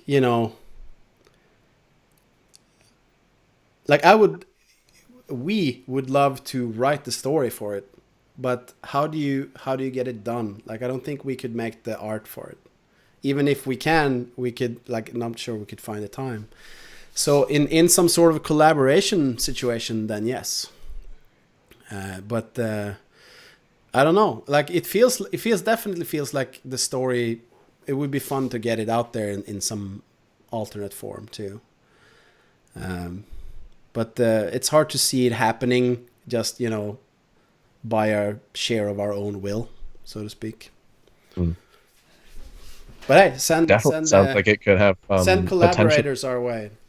Yes, I mean that's one of our things. Like we have collaborated with a few along the way. I mean, you see Ingeborg said horses in the chat, so she's here supporting us from afar. Kari, nice to see her here too. Like, we got a lot of good people in the chat. That's nice. So like people help. Obviously, some people help with the music. Some people help with infrastructure, internet stuff. We're fortunate that way. But we don't have anyone that helps us with art. Actually, that's Oh, that's because you're good enough at the art yourself so far, but it's obviously a hell of a project, doing a whole visual novel. Yeah. I mean, Yeah. even someone super skilled who does it every day will spend a lot of time on it. But it could be really other forms interesting. too. It could be it could be some sort of movie or even video game. Like I dabbled someone did with mention in the Unreal chat. Engine a lot lately, and then I realized that I had an album to make, so I stopped. But it's definitely like that thing hasn't gone away. When we met 20 years ago, it was like we should make games. Yeah. And here we are, like, we should make games 20 years later. I mean, we're Dream is still fortunate alive. we've been in games. We got to collaborate to put our music in games, but, it would be fun to do something more than that. Yeah. I mean, you could make a Machinae Machinima, I guess. Wow, that's so meta. Yeah. Yeah. I wonder if I could find, like, Michelle, friend Susu. She actually made some, and there's others too. We've had some pixel art done, but Michelle made these animated ones. Do I have it here? I can't even find the. Hold on, I gotta search. It could be the first ever feature length movie made in Source Filmmaker. Even I don't know. That's an idea. I'd donate some voice acting for that. I wonder if does Windows have something to play back GIFs? I'm not gonna say GIFs. All right. Make the whole Phantom Check this Saga out. with Team Fortress assets. Can we zoom this? How does that work? I don't know. Oh, we can't zoom it. Anyway, we got a bunch of these. Different band members, pixel, running around. We even have the logo. Win. Okay, cool. Anyway. Oh, wow. Hey, a quick question from Ingeborg, by the way. Yeah. She asks, do you have a dream artist or style for a comic? Hard to say. If we can't get Dave McKean, then we could settle for Carl Molina, or what's his name? I don't know. We're pretty open. I mean, I would take Ben Templesmith, but he's probably rich and famous. I guess all the others are too. I think, someone in the chat right now is writing all of these down, just like, all right, I'm going to contact these tonight. I'm going to make it happen. Yeah. No, but what's cool, we hope, though, anyway. What's cool about the people I described is they all have wildly different styles. And so there's not necessarily a visual style that it has to be. I don't know. We're open to anything. Could be manga style, could be, something different like the French cartoon style, whatever. Like it's and like Dave McKean, he's one of those that inspired my art. He has like this kind of dirty, gritty kind of, photo manipulation, compositing kind of artwork, and he I guess he's talented at everything he does, even drawing. But anyway, it's I mean there's a lot of stuff that I could point to that this looks really good, but it's hard. I mean, it's not determined. It's open. It's very open. Like if someone wanted to do this with us, then we would get it done.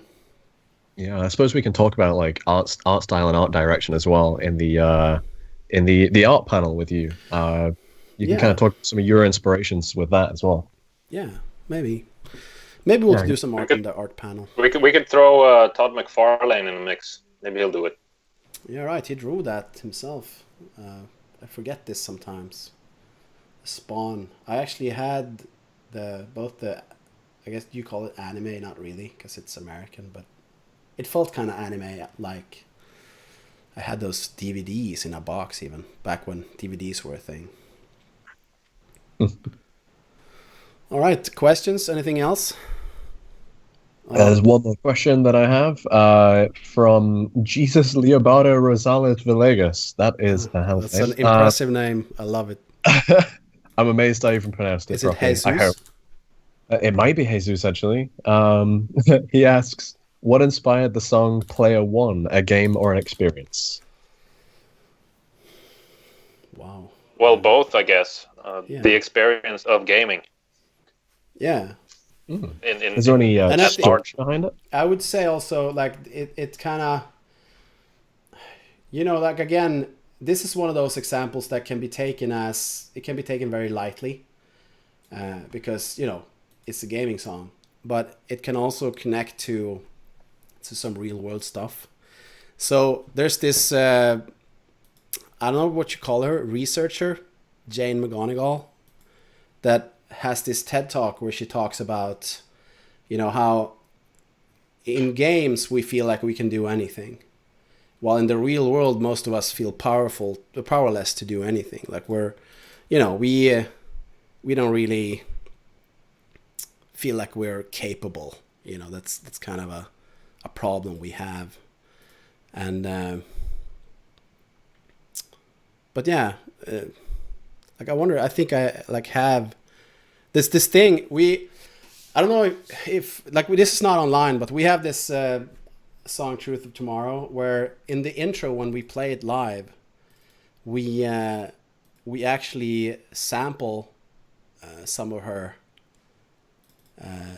TED talk, and there's this tweet that she made. I just hope I can find it. Yeah, here it is. So someone told her that we used her description of an epic win before the encore, and this is what she said. Really so cool. They are the biggest underground band in the world. I was just but that's the thing. Her thing. Why we came back to it too. Like player one, the difference between how powerless you can feel in the real world and how much you feel like you can do anything in games. If we could translate that, it came back. We used it again in Phantom Shadow. So Throne of Games kind of again touches on this specific thing. Like if you think you can do anything, just bring that out into the real world. So at the same time, it's like their call to action to get people to rise up against the problem in this story. But it is also there's even a line in the lyrics that's very close to what she says. I wonder if it's that reality is broken. Anyway, so yeah, player one. So- that was the long answer. Yeah, awesome. Do we have time for one more question before we go on a break? Sure, it's suits. Sure. All right. So it's from Warrior Bob. He asks, do you feel Phantom Shadow struck the right balance between explicit story information and implied story where you need some background, interviews, etc. to understand it? Would you change your approach if you had to do it again? No, I think. What do you think, Jon? I think it landed right on the right place. Personally, I think, for the songs themselves, it was perfect, but we should have done a better job of explaining everything on the side, like immediately, or maybe even before releasing the album, to have something like that. That would have been good. Maybe it should have had a companion. But like even when we made this, was like, what cool if we could have like a comic book in the booklet or something. There were a lot of ideas. Ideas are easy, but executing But them. for the songs, I think it was pretty perfect. Yeah. And it's possible there could be songs in between the songs, but maybe that would have been too much too. Like, you can sort of like even in novels or you can sort of you find out in the chapters what happened between the chapters too. Like you don't have to show everything. Personally, I like lyrics where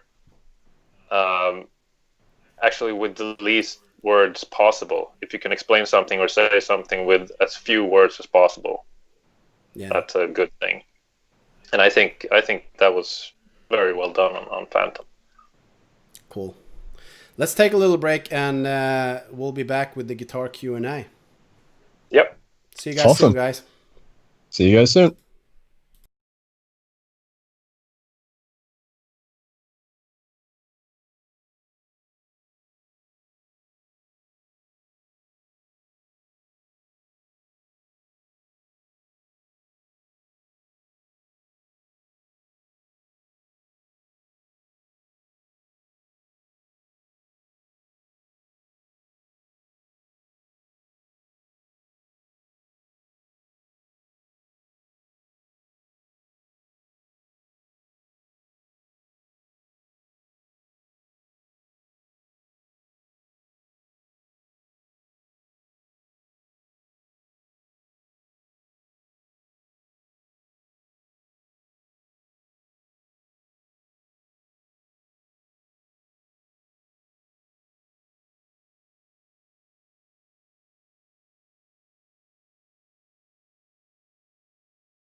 Raisins. Ah, Raisins. Fruit is candy. I have my beer. I got my flipper I could do floppies. with a beer. Hello. Yeah, All right. Welcome to the guitar Q&A section. Bass guitar. Cool. That too. Right. So I guess where do we start with this? Really? Well, it's a Q&A, so the Q comes It first. is. It is right. I guess I'll start with the questions then. In that case, then we can just kind of go away with ourselves basically with the descriptions. So Yeah. Red Aura has a really interesting question. He asks, "I'm curious how the writing and recording process for guitars has changed for the band over the years." I guess Gordon will probably be one of the best ones of answering this since he is the gear guy.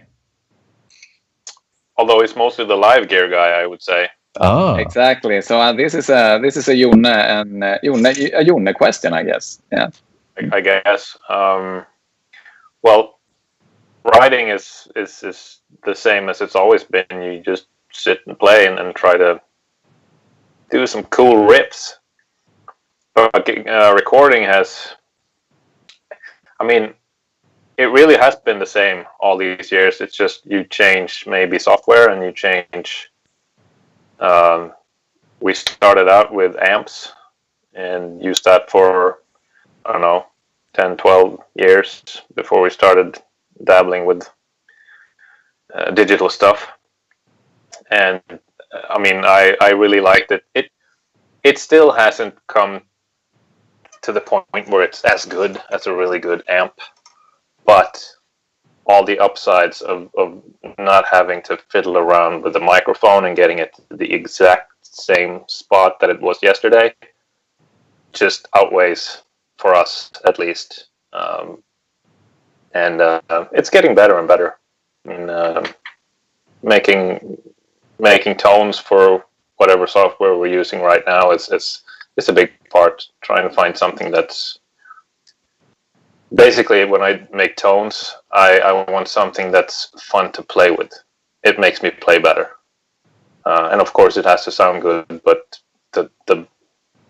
it still comes from me. The better I play, the better it sounds. I'm guessing it's the same for you, Tommy. Yeah. and that's Yeah. Well, that's like you said it. Well, yeah, it's not very complicated. We make stuff and record it to the computer. We've never been we've never had like a real studio the way you like do it normally, I guess. So it's been recording has always been digital for us. Even if it's been amp, it was still amps in the apartment. yeah. I recall you originally started recording in Rob's closet, right? I think I Yep. remember a picture of that a while ago with the soundproofing on it.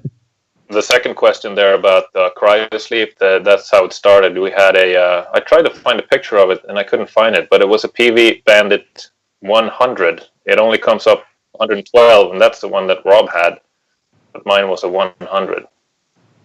But those two PV amps were the ones that were used probably all the way up until Overworld, I guess. Yeah, I really feel like the guitar tone in Cryosleep was, admittedly, all of these years, I still think it's one of the strongest tones. Well, it's PV. I mean, Yeah. can't really beat PV. In a perfect That's true. world, I'd like to have a huge PV stack and just, go nuts with it. But I don't want to carry it with me. So on the Let's not forget the tone V amp we had. Deus, Oh yeah, Deus Ex. And we actually used the Line 6 tone port or guitar port. we've had so many And things. I think could be a guitar port on View or and V amp on Deus. I think View could actually have been the first one with 11 rack, but I don't remember. Oh, interesting. So on the tone question, his question from me: would you say it's easier to find like awesome tones digitally or analog? Well, you have, I mean, analog. If you want to have a lot of choice with analog, you need not just the amp, you need also 1,500 pedals. And I've never been a tech person like that. I want a tone that feels good, and then I want to play something cool. I haven't ever been that interested in tech in that way. So with digital stuff, it's for me easier anyway, because you have everything in the same place. You have and cheaper as well. That too, but all the amps, all the like effects and everything in the same place, and you just make a tone that feels good. So I like using it, even though I do feel that the absolute best sound is still the real thing, but it takes so much more effort that it's not been worth it for us. Yeah. Tommy, what would you say? Do you prefer finding tones digitally or analog? I'm same as Jonne. Like, I'm not the tech guy. Like, I also had PV 5150 back in the like Kill the Romance days, and I guess I was like an easy client for sound engineers because I only had one tone.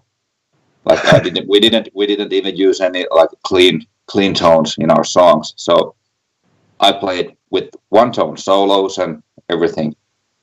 So yeah, it was in the northern times, like when I had a chorus pedal with a slight delay, but that was like the only thing. So for me, definitely joining Machine and getting the 11 rack that we used at that time was an eye-opening thing, because it was so much easier to tweak.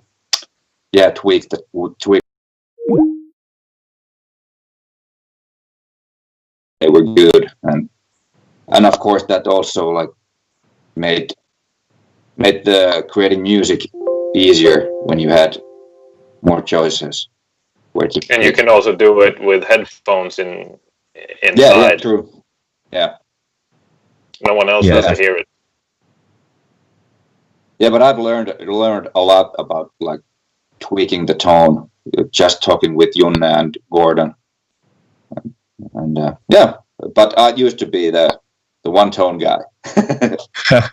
How many tones do you have now, Tommy? What? How many tones do you have now? 3. 3. But it's also something. My aversion to tech, like pedal boards and stuff. When I see people who have these enormous pedal boards with 25 pedals interconnected, and they have awesome tones, and I get jealous of that. And then I look at that pedal board and like, nope, I'm fine with what I have. And also, I've never liked pressing a pedal on stage, because that means I have to be in that specific spot at that specific time, and that I don't know. Yeah, I was about to say the same thing. Man. Like we move a lot. We move a lot on stage if we have the space to do it, and also like we have so much fun during our shows. That's like I just forget to like, oh, it's my solo coming, and I'm on the wrong side of the stage. I'm like, oh, screw it. Yeah, but that's part of it when you play live, and like if it's a certain spot, if it is a big solo in the middle of the song or something, then maybe I should stand in the middle and take all the credit for it. But I can't do that because I have to be over here pressing a button. And we act like professionals. Yes.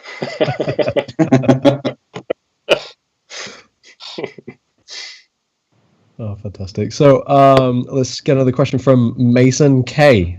Mason K asks, how do rehearsals work with the band members being geographically separated? They You don't. have to play really loud. I think maybe I the, can. The thing is that the thing is that the people that are in we are 3 people that are at the same place, so we rehearse together, and then the guitarists they Never practice. they practice, and then they come together like a weekend before going on tour or something, and then we play together and finalize the moves, the synchronized moves. But it's also a lot of the songs that we have now, we know in our sleep, and we can play them any day of the week. But when it comes to when we make new songs, of course, we have to practice them more, and we have to rehearse them more also. Yeah, like the MagFest expansion tour. That's a good example. Like we hadn't played together for several months before the tour, and we basically got to like rehearse at the first, like when we did the sound check, or we had a rehearsal, like general rehearsal night before the actual show, but still, like the last 3 shows in Texas, like we had played, I don't remember how many shows, but I wish that we would have that figure like every night. We were so freaking good during those 3 last shows. And playing live is the best practice. I mean, we've never been. Of course. You can't practice. We could practice as much as we could. Oh, come on, like, but you can never get it until you play live. It's never the same. You can do the moves and the antics on stage, but still, you need to play live a lot to get the. That's when we came back from the Ugly World tour in 2011. Is I would say when we transitioned from hobby band to at least sort of professionals, because we got to play 43 shows in 60 days, and that was the best practice ever, because the way we'd done it before was fairly long time between gigs. We had 5 gigs here, and then 6 months went by, and we had 2 gigs more, and like that, and you forget. And since you don't have that experience from the beginning, you forget what you learned the last time. But during that tour, when we could test out theories the next night, what works, what doesn't work, and just play and play and play and play and play. And so when we came back from that, it was a game changer for us. Definitely. Yeah. Oh, that's amazing. I think Lila has a really similar question about shaping and deciding our guitar tones. I think we already kind of covered that one when we were discussing tones and how best to get those. So we should move on to Saroga's question. 2 questions, actually. Who are or were your guitar heroes when you started playing the instrument? Easy. I think maybe we have the same one even. Oh. Yeah. Well, you go first. Well, everything started for me from Ace Frehley, the guitarist from Kiss. He is still the main guy for me, like the greatest idol. And then the second one is Marty Friedman, and also Bruce Kulick, the guitarist for Kiss in the 80s and the early 90s. Those are the 3 biggest influences for me. You really like Kiss, huh? I do. The 70s, 80s, 90s, it doesn't matter. And the thing about Kiss is, I love them to death. It's also one of my favorite bands. But when I listened to them, that was maybe, I think I started listening to them when I was maybe 10, 11 or something like that. My cousin introduced me. And by that time, I had no thoughts of playing guitar. So I basically just listened to it and liked it, but I didn't view them as guitar heroes that I wanted to learn from.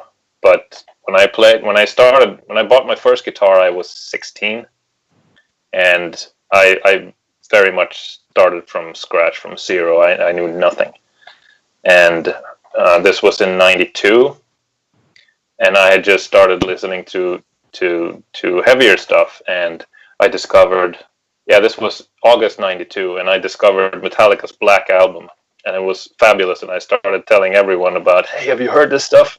And everyone was rolling their eyes at me, and I'm like, what? Just, the Black Album was 2 years old, and everyone hated it by then. They had listened to it to death. But that and of course, Megadeth, which quickly became my absolute favorites ever, both riff-wise and solos. So, like Dave Mustaine for riffs and Marty Friedman for solos is where it's my musical upbringing, my guitar upbringing. It's where I get my stuff from. Mostly. Yeah, Jonne's finger tone it's really close to Marty Friedman's, and I envy him for that. Like when I learned to play Symphony of Destruction, I probably played like through the entire album once a day for at least a year, just because, and just tried to sound exactly, get every millisecond correctly and all that stuff. So it's shaped from those two guys, a lot of it. Absolutely. I wonder if we could hear from Rob actually as well on this, because I know Rob doesn't play guitar right now, but I wonder what his kind of guitar idols are too. I don't think I have that. Like, I don't know. Jon and Tommy, probably. You stole my answer. I was gonna say, yeah, my guitar hero is this guy called Jonas Röhrling right here. Thank you very much. I do have something to add though. Like, I feel like, to me it's very interesting that Tommy and Jon have such similar influences, yet in some ways you can hear it, like it's there, but in other ways they also kind of ended up in very different parts. Like I think of Jon has also that Kelly. yeah, but Jon has this, like, you can hear the Dave Mustaine stuff, like you can hear this kind of gritty, aggressive thing. But I mean, like nicknames me and some friends have for Tommy is the buttery smooth Tommy Loma, like he, like Jon has, they can both play, it's not like a matter of what they can do. It's more like what kind of comes out when you do what they do. So, like it's funny how you can hear it, like you can, it's like a song you like, or song you from a new band, or from a band, that's a new album. You're like, oh, I know what this is, like for me, it's very easy to hear which one of them played something. It's probably also because of what came after our initial inspiration. You probably listened to a lot more heavier stuff, death metal and all that kind of stuff, which I never liked. I stayed with sort of the kind of melodic stuff, Metallica, Megadeth. It was Scorpions, Judas Priest, that kind of things. And my playing...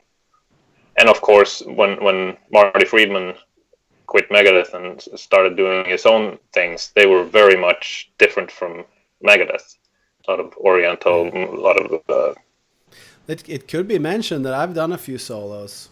Yes, you have. I do recall a few of them. Not many, but there's a solo on A View from the End of the World and Persona. Can I tell you my favorite one of yours? Yeah, sure. When I felt like I got owned by you, that was pretty awesome. Yeah, I think it was I Turned to You. Oh, okay. When we made I Turned to You, I felt like I did a good solo there, and then you did yours, and I'm like, holy shit, that's awesome. That's a really good solo. I bring the punk, like, and sometimes that's the cool thing to do, but also like even people, like these guys are not, constrained by their style, because you can like check out Jonne's solo on Stars Had to Die. Like that's one of those, like I could not tell who played that, because it's so different.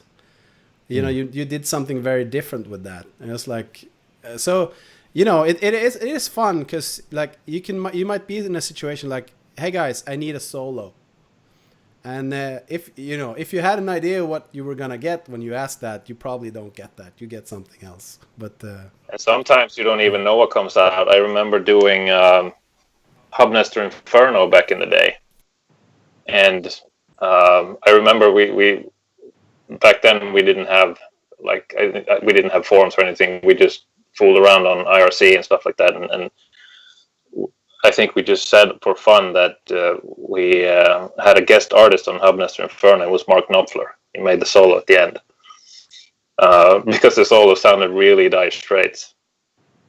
And I remember we tried to get the tone to sound like Mark Knopfler's tone because the solo was in that style.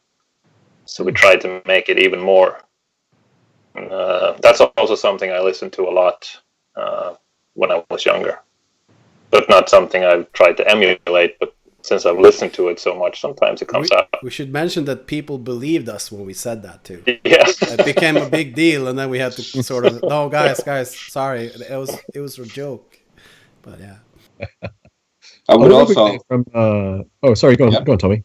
Yeah, I would also like to say we have so much similarities. Like we have listened to same music growing up, same guitar heroes, and still, like as Robert said, we still have pretty much different ways to play. Like I like to go from bottom to end on the scale, like from right to left, and Junne does it like from up down. We have different styles.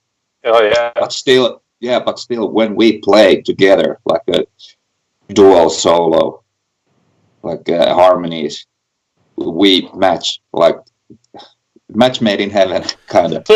I would like to reference Hubnester Rising at this moment. Like, yes. Take that as a masterclass of these two doing dual solos. Yeah, that's yeah.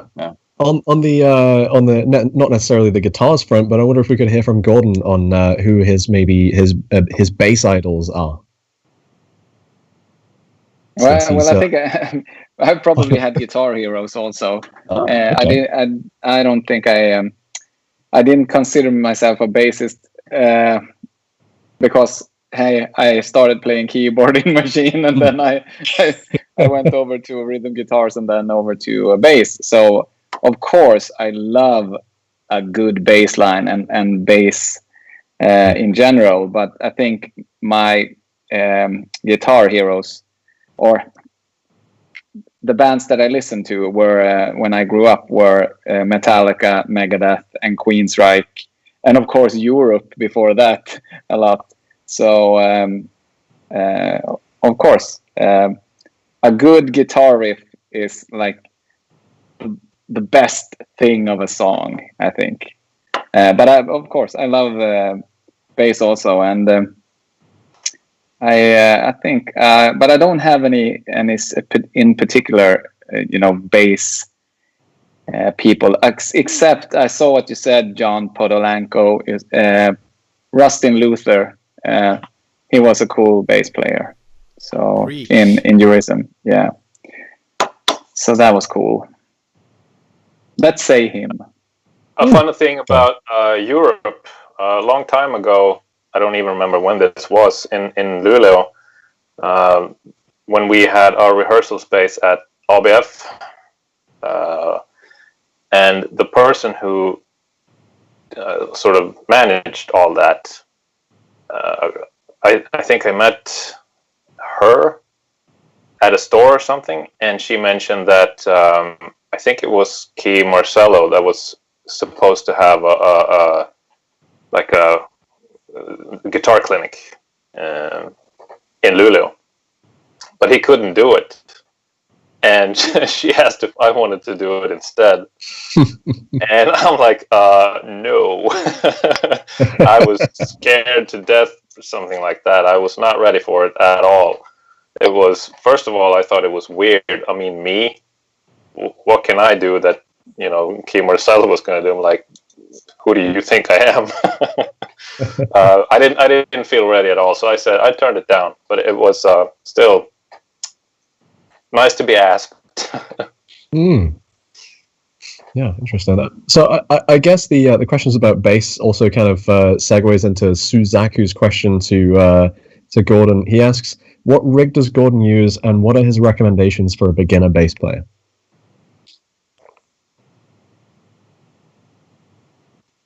Okay, I'm glad you asked. Yeah. So we recently switched up our gear game again, because as a tech guy, I have to look for new solutions all the time.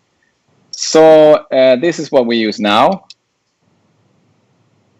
It's an HX Stomp from line 6. So we use this. This is what we're going to use live, at least, for both bass and guitars. And you can MIDI control it, so you can get different sounds without needing it in front of stage. So that's the one. So check that one out if you want to. I read up a lot about it, and it seems to be a good thing to have. We also have to have it really small, and this is really small. You can bring it wherever. So that's a good thing. What was the follow-up question on that one? Do you have any recommendations for a beginner bass player? My recommendation is that bass is pretty simple. When you start playing bass, it's pretty simple. I mean, you just have to, keep the groove, keep the tempo. Yeah, you have to. Yeah, but I say as it said on a sticker in Germany, no bass, no fun. Reach. So yeah, so just keep it simple. Just feel the groove and listen a lot to songs with prominent bass, where you can hear the bass lines, and just try to copy that, I guess. And get used to finger blisters as well. Well, yeah. Well, if you want to, you can play with your fingers. I haven't really gone that far. I feel like I can add something to the bass question. So, like, you have to sort of take into account, like, are you playing bass to be, in a band playing live, rehearsing together, or are you playing bass like as part of making songs? Because the question becomes much easier, as with guitar, if your point is to sit at home and do music with it, like, then you need very little. And so yeah, just and we've tried a lot of, when we talk about software, we were kind of in on that before, and we can add some to that too. Like, obviously you will find software like this just sounds so good, like plugins and stuff like that, but you can also do a lot with it. Like, I've made the mistake I was joking about before, that I will buy some new plugin before I learn the ones I already have. But like in the recordings, we use often quite different stuff than we use live. It depends on where we are. Like, when we were using the 11 rack, we used that pretty much for everything. But now, it can even it doesn't have to be even when. It can be like certain songs will get certain treatment and others will get something else. So it sounds like this kind of cliche thing to say, but if Eddie Van Halen plays guitar, it's gonna sound good whatever the guitar is, even if you choose a strange sound for it. So a lot of the tone sits in your fingers. A lot of the of the quality will be the performance. Like, you'll find that if you played really well and you learned it and you played really well, you can use kind of very different kinds of sounds or distortions or presets. Like, you might invent a new style if you take something that wasn't like the thing you thought you were going to use. So just don't wait for the best gear, because like, practice that tone. If it's the thing, just how you hit the string, how you hold your grip, like, get those things right. That will do a lot. And I say this as like the producer, recorder, mixing person of the band. Like that's my take, and I know a lot of people know this, but Just play. that's the material I get that I have to use, and I found this to be true. You know, a good performance will let me do almost anything with it. And I get a I lot also, yeah, Yeah, go you first. I also want to add, like, and this applies to any instrument, that before you even start to think about other gear, like amps and softwares and stuff like that, concentrate on the actual instrument. Like, make sure that the instrument is good. Don't buy a cheap one. Yeah. Yeah. But Get also, one and learn to use it. Yeah. like my first guitar was crap, and I used it for 2 years. I didn't know it was crap for those first 2 years because I couldn't play guitar. After I started learning and getting better, then I realized, hey, this is crap, and I got a better one. Yeah, that's true. That's true. And then I instantly got better, but yeah, I could appreciate it then. And I remember when I bought my first one, the guy at the store, he advised against getting a guitar with a Floyd Rose, because he said it was a lot harder to change the strings and tune it, which is very true. And so that was a good choice then. And because I didn't know better, it was a perfect start. Don't Floyd Roses slip out of tune really easily? Yeah, and when you change strings, it's kind of complicated. To this day, you know. If we would have gotten the endorsement from Dario, then I would say something about the strings, but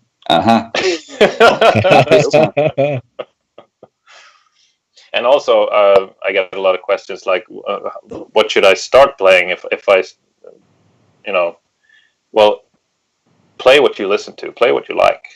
That's what I did. Before I started in '92 to play guitar, I think a couple of years before that, when I was maybe, I don't know, 13, in school, we had this, through school, you could learn an instrument. And I chose guitar because my dad played classical guitar. But all I got to do was, you know, strum some chords and play Tom Dooley, and I had homework, and I'm like, fuck this shit. That was really boring. But then a few years later, and I bought a guitar because I wanted to do an E chord and like, and play Metallica. So that's the what most I did. powerful feeling. I can actually speak to what you said about having a crap guitar. By the way, like I still only own this like really cheap Chinese knockoff of a Gibson SG, and I've owned this for about 5 to 10 years or so, and I am terrible. I recently house sat for my friend who has an actual Gibson SG for 2 months, and the 2 months that I played on that, because I'm not going to bring my guitar to his when he's got that. The 2 months I played on that, I probably made more progress than I ever did in like 5-10 years on the knockoff. And just imagine if you would actually play a USA Met Jackson. Yeah. Yeah, that's where it's at. Yeah. Now, when you become good enough to appreciate a better guitar, you should get a better guitar. Absolutely. Yes, when I can afford one. But for now, I'll just borrow my friend's actual Gibson SG. My Lightning Kelly is, I think, it turns 19 this year, I believe. Wow. So you bought it in the first year of the band? Yeah. Nice. I could not afford it, but I didn't care. It had been my background on my PC, my desktop background for over a year before that. Of course, staring at it every day. From Marty Friedman, yeah. And then I saw the one with the lightning on. I'm like, oh my god. And when you got the guitar, you put the Subaru Impreza on your desktop, is that?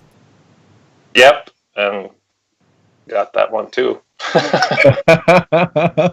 So what's on your desktop right now? Breath of the Wild. I don't know how I'm going to swing that, but yeah. Well, I do have that game. Oh, fantastic. So actually, we're swinging back to Saroga's questions since he had 2 of them. He asks, who are your favorite internet musicians at the moment? It's kind of specific, internet musicians. So I guess Twitch streamers That's and people. leading question. question. A little bit. The only internet musician actually that I listen to, I would say, is Dan Bull. Yeah.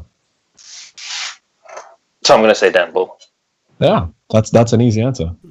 Yeah. We stay in touch with some of them, like Miracle of Sound, and like, you know, I think Vela is good. I don't have the best, you know, I don't know exactly what's going on with everybody, but you know, there's definitely people we could work with if someone wanted to. It was really fun working with Dan. Yeah. Yeah, I guess this comes back to the whole like collaborators thing and the power of the fan base. Is if you want to make something like this happen, like reach out to them basically. Yeah. That's all you guys in the chat. Like, no one is more powerful than the power of a fan base united over an idea like that. The fun with collaborations is also the things that come out because you mix two different things. The Wolfenstein song was just really awesome. Just a very cool thing. I really liked it. It was a lot of fun as well. Something different. Yeah, definitely. So should we move on to another question? We got another from Warrior Bob. He asks, over the years, has changing your tone or gear, whatever, allowed you to do things you couldn't before or affected your songwriting style? Since we are the one-tone guitarists here, I guess not really.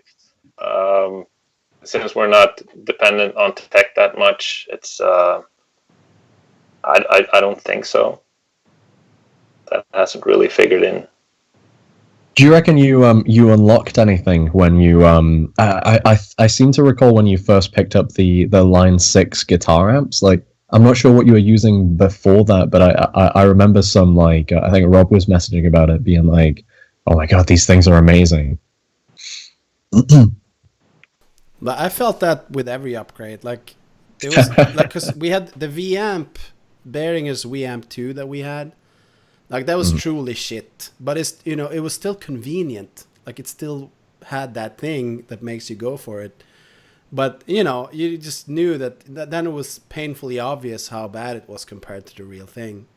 And the guitar port was one step up. But I believe it was the 11 rack when we got that, because they had gotten a few things right. Like when you let go of the strings, there's this basic kind of, you know, and none of that was present until the 11 rack, because that I feel was the big game changer. But the guitar port was miles better than the V-amp. The first piece of gear that actually sort of sounded like the real thing was the 11 rack, yeah. Yeah. Now we were at the level like, this is actually really good. You know, this we can use live. Because we never used any of the other stuff live. Like the 11 rack became the thing that we could replace amps live with. Fantastic. So moving on to Lamkin's question. We're kind of getting towards the end of the questions here, by the way, guys. We've got another 20 minutes left. So if anyone has any further questions, don't forget to tag me in the Discord or, in fact, in the YouTube chat. And again, I'll make sure the band see him. So Lamkin91 has a question. He asks, or she asks, do you prefer to compose or improvise your solo? Compose. Absolutely. I can't improvise. That's one of the reasons why I'm not doing a live guitar session. Yeah, same here. My improvising skills are zero. Yeah. Yeah. At best. Like like we can do some pentatonic, like we can do some rock and roll stuff, but like, yeah, I can do the blues 12 for an hour. Yeah, exactly. Yeah. So I suppose it'd be if you had the guitar hooked up, you just be like, so here's the solo from this song. Now Exactly. Yeah. And I can't even play those, so you know, it wouldn't be very good. I reckon you'd still ace them regardless. But yeah, improving is very difficult. Like, and to be honest, it's heartening to me that even though I see you guys as these like fantastically like amazing guitarists, like that you can't improv either. So makes me feel a lot better, and I'm sure a lot of people watching right now feel better about that too. Marty Friedman once made a DVD that was called 99 Licks, and the whole theme of that was to learn to improvise. And his idea was that if you learn these 99 licks, then you can, if you know them by heart, then you can improvise. Because you just go through and pick them in real time and just play. And that's basically what improvising is. You need to have a huge library in your head of little things that you can just pick and choose from. Yeah, And so it's a skill. improvisation.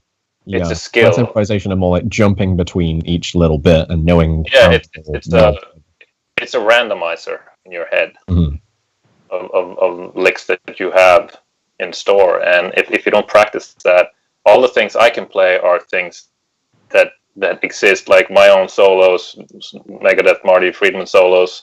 I can play a lot of those, but ask me to come up with just about anything to a song that's just being played, I can't do that because I've never practiced in that way. And when I make solos, it takes, I have to sit for 3 hours before anything good comes out. So it would be a really boring live stream. Yeah, but the moment when you after that 3 hours and you hit it, like ooh, ooh, ooh, ooh, ooh. Yeah, skip to the end. Yeah. That's amazing. Like I can't say I've ever composed a solo before. I can just imagine that it's a very cathartic process though. It's really fun. Yeah, when you get something good. It's very frustrating when you don't. Great. So should we move on to another question from Overseer 1985? They ask, guys, is there an opinion that deep sound tech knowledge kills music composing magic, and what do you think of it? I don't consider like the knowledge about tech being the one. We have discussed about this with Jon and Robert that we have made it, at least I have made it a bit too difficult for myself. Like when you are making music, like you should just make music. Like don't give a fuck about what other people think about, like, and just make music as much as you can. Like keep it real, Maybe Jonne can say it a bit better, but yeah. Maybe not about the tech, but knowing more about making music it's something I noticed. It's made things different. When we started out, as I said, I started from zero when I started playing guitar, and I didn't know anything. And that was both a blessing and a curse, because it made it harder for me because I didn't know what I was doing. But I also made a lot of pretty original things because I didn't know what I was doing.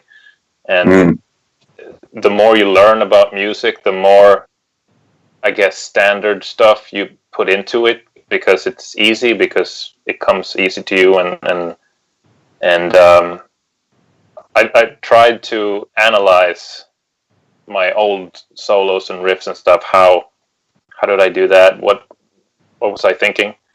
And it's really difficult because that's a 20-year younger me, and I'm not the same person anymore. I can't unlearn what I've learned, basically. And I have to, in some ways, it's easier now because of all the knowledge I have. But in another way, I have to think more about it so that it doesn't just come out as a default standard blues 12, all the solos I do. It's hard in that way to disregard knowledge in a way, and make something new or fresh or whatever. It doesn't have to be completely new, but to not fall back to the easy path. I suppose there's something to be said as well for now my guitar knowledge is relatively basic, but I suppose there's something to be said about playing what sounds good or playing specifically to a scale or a pattern.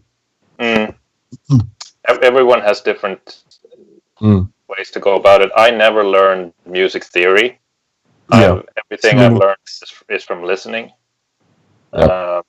So that also shapes how I play. I guess you can notice that I don't use scales, basically. Yeah. Almost none of my solos have a scale in it because I never learned scale. I never played scale. Yeah.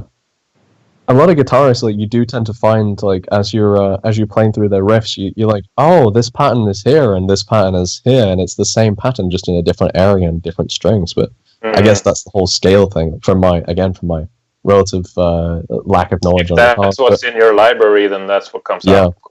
But then what I've noticed with your riffs is they're all over the place and they're just really interesting, and it does feel like you've kind of written it because it's what sounds good rather than what. I do remember back in the day when I did things, mostly the solos, I wrote them note by note, chronologically in order, like which note should come after this note. And that's why they went in some weird directions, and it's also why they are not playable IRL.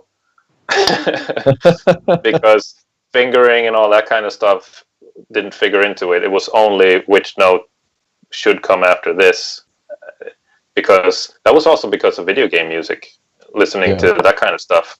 I wanted melodies. I wanted stuff like that. And you know, fuck if I can play it. That wasn't important. I want this note to come after that note. Maybe this brings us back to the whole concept, though. It's not really that difficult. It's just really fast. Yeah. Because when you compose it, you don't play it at full speed, and then suddenly you turn on the song and like, holy crap, is it that fast? Okay. I still don't know how you do like the riff of Hero through the entire song. Like, I burn out after about 30 seconds to a minute. Like I was saying about your fingers each having their own bicep. Like, I do not know how you do this. Yeah, that was also like a wake-up call when we started playing live. Oh, so you mean I can't copy this riff after you know? You can't just copy paste. I have to play it the whole song. Okay. So yeah, but that's really interesting. Like going back and looking at certain solos and stuff, I don't really know myself how that was possible. Like the solo from Return to Snake Mountain, it's pretty crazy. I try to practice it now and then, but yeah. Is that one of those ones that you wrote just because it's how it should sound rather than like fingers come last?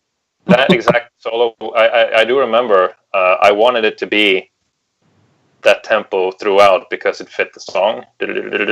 Just keep continuous notes, and the goal was to find notes that I could play at that speed. It wasn't musically or anything. It's just which notes can I hit at this speed with hammer-ons and pull-offs, and that's how the solo came about.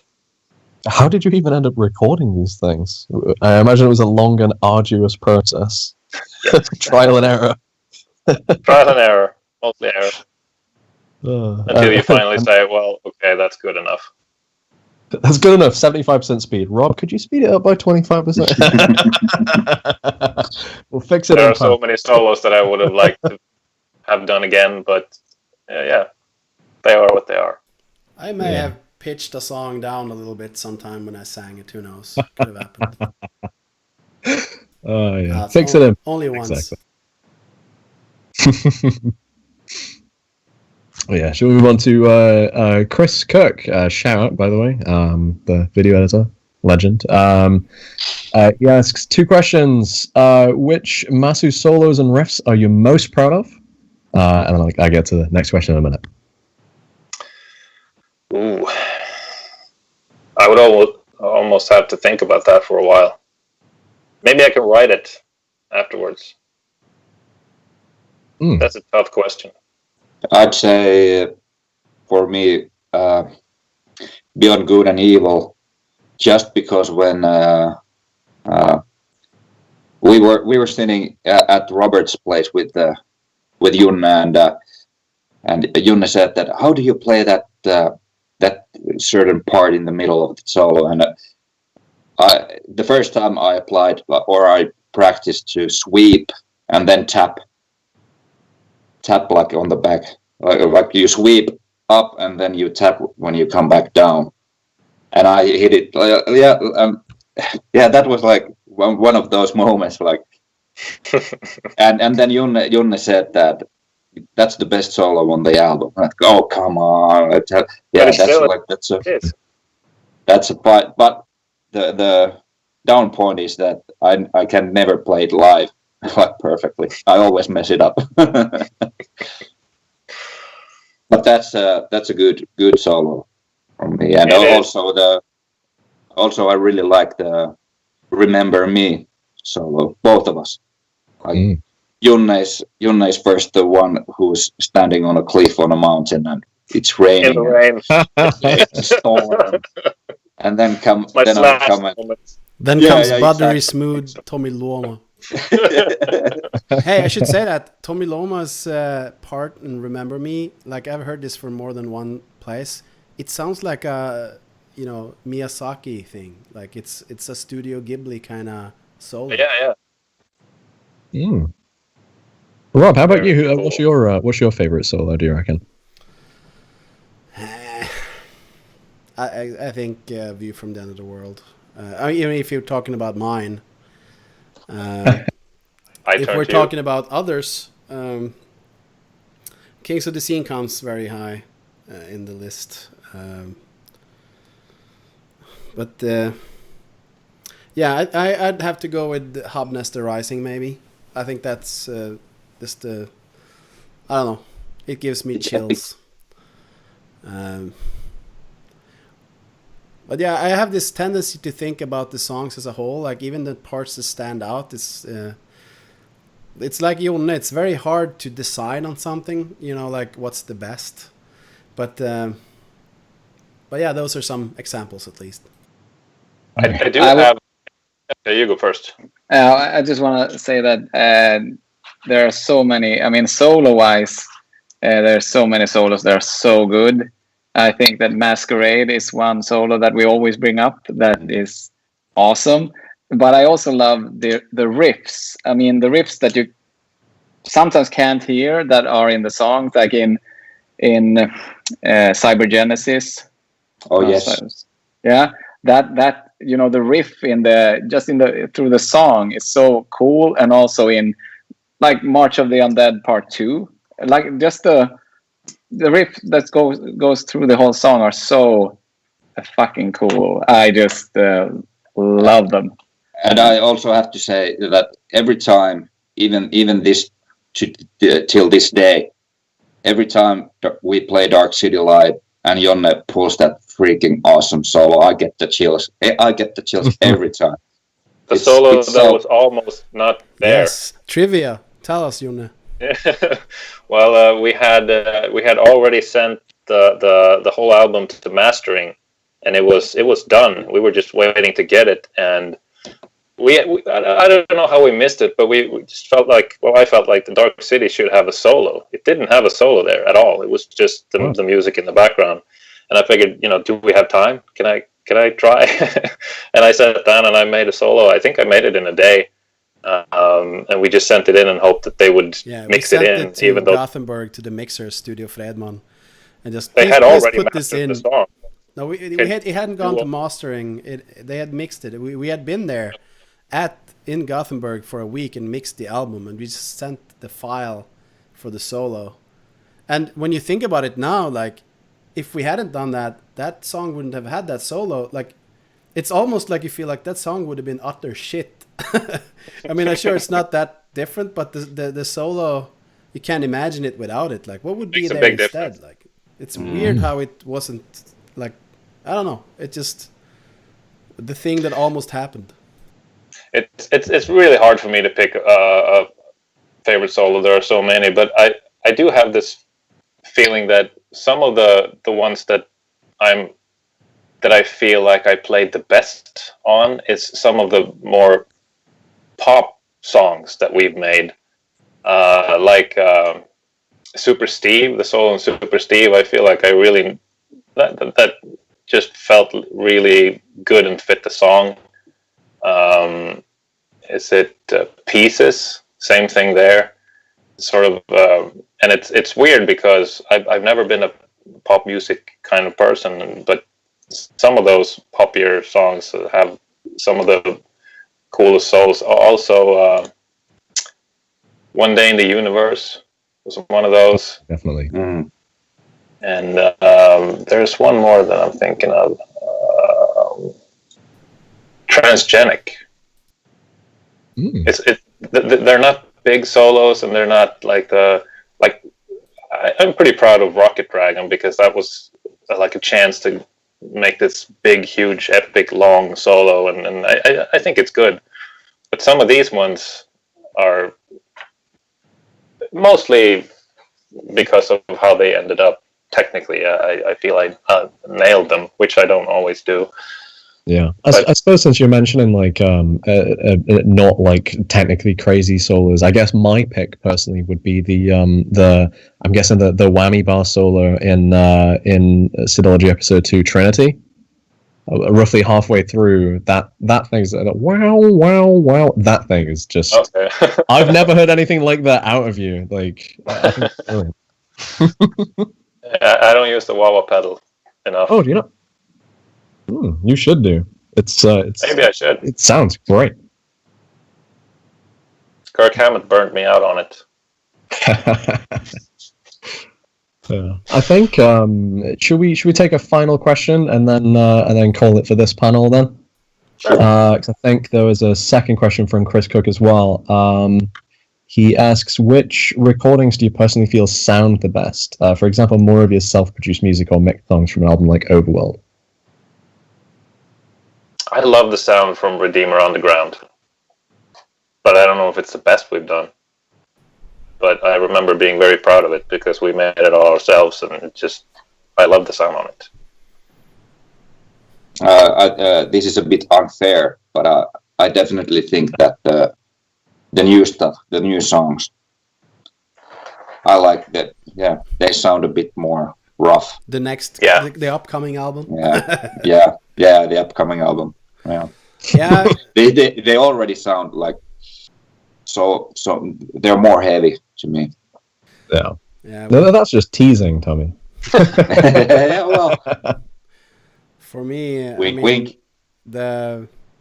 I think it's Phantom Shadow, or maybe Rise of the Digital Nation. Those two, to me, there's something about them. Like, I can feel that individual parts. Like, I feel like on View from the End of the World, sort of like the vocals had the best production. I'm not sure what we did right. Something is right there, but the best like high fidelity kind of sound, I think it could be. It's either Rise or Phantom Shadow. Yeah, I agree. But we are working hard to, like, we had this idea now that the 20 years, like the next album, it has to be the best one. Like, there's no point if the next album isn't the best one. So we're really working with that in mind. Like, what would that require? Of course, the joy of creation. Like, we have to love the songs, but then they have to sound, there's no excuse. Like, they have to sound the best ever, and so. Yeah, I really hope that people will feel the same, but I think we all kind of feel that the stuff we're working on, it sounds like, we're on the right path. Awesome. Well, I can't wait to hear some sneak peeks, Rob. Right. Too bad we're out of time. Maybe something for the live stream on Facebook later. Who knows? Maybe. Oh. And there's another question there about game-inspired riffs. We could probably answer that on the live stream afterwards. Yeah, well, let's do like yesterday. We'll take some more questions. In a more loose format later. I know we're supposed to start the next one now, but let's take 5 minutes. Yeah, so the next one will start in 5 minutes time. Thank you, guys. Thanks, Matt. Thank you.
All right. All right.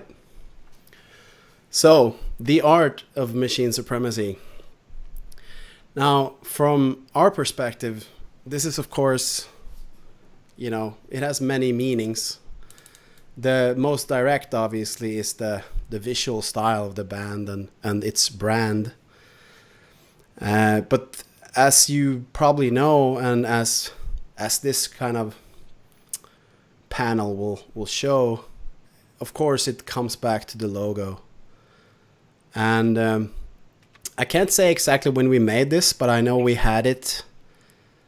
But like, was this on the Flash site that we made, or the Germans made? I think so. Or did it come after? It might have been. I don't remember. Yeah. Anyway, it's, you know, in some ways, we wanted to make something that was simple, obviously. And again, I feel like this is true with us in many ways. Like we weren't really thinking like other bands. Like we didn't make this monstrous, you know, logo. Like we tried, of course, we have different text logos too, but I don't know, for some reason there's something techie about this, and also maybe something, you know, there's a prime number, whatever. It's kind of nerdy. The first time you showed me that, I thought that was perfect. Perfect. Don't change it ever. Yeah. And, you know, instantly recognizable, simple, perfect.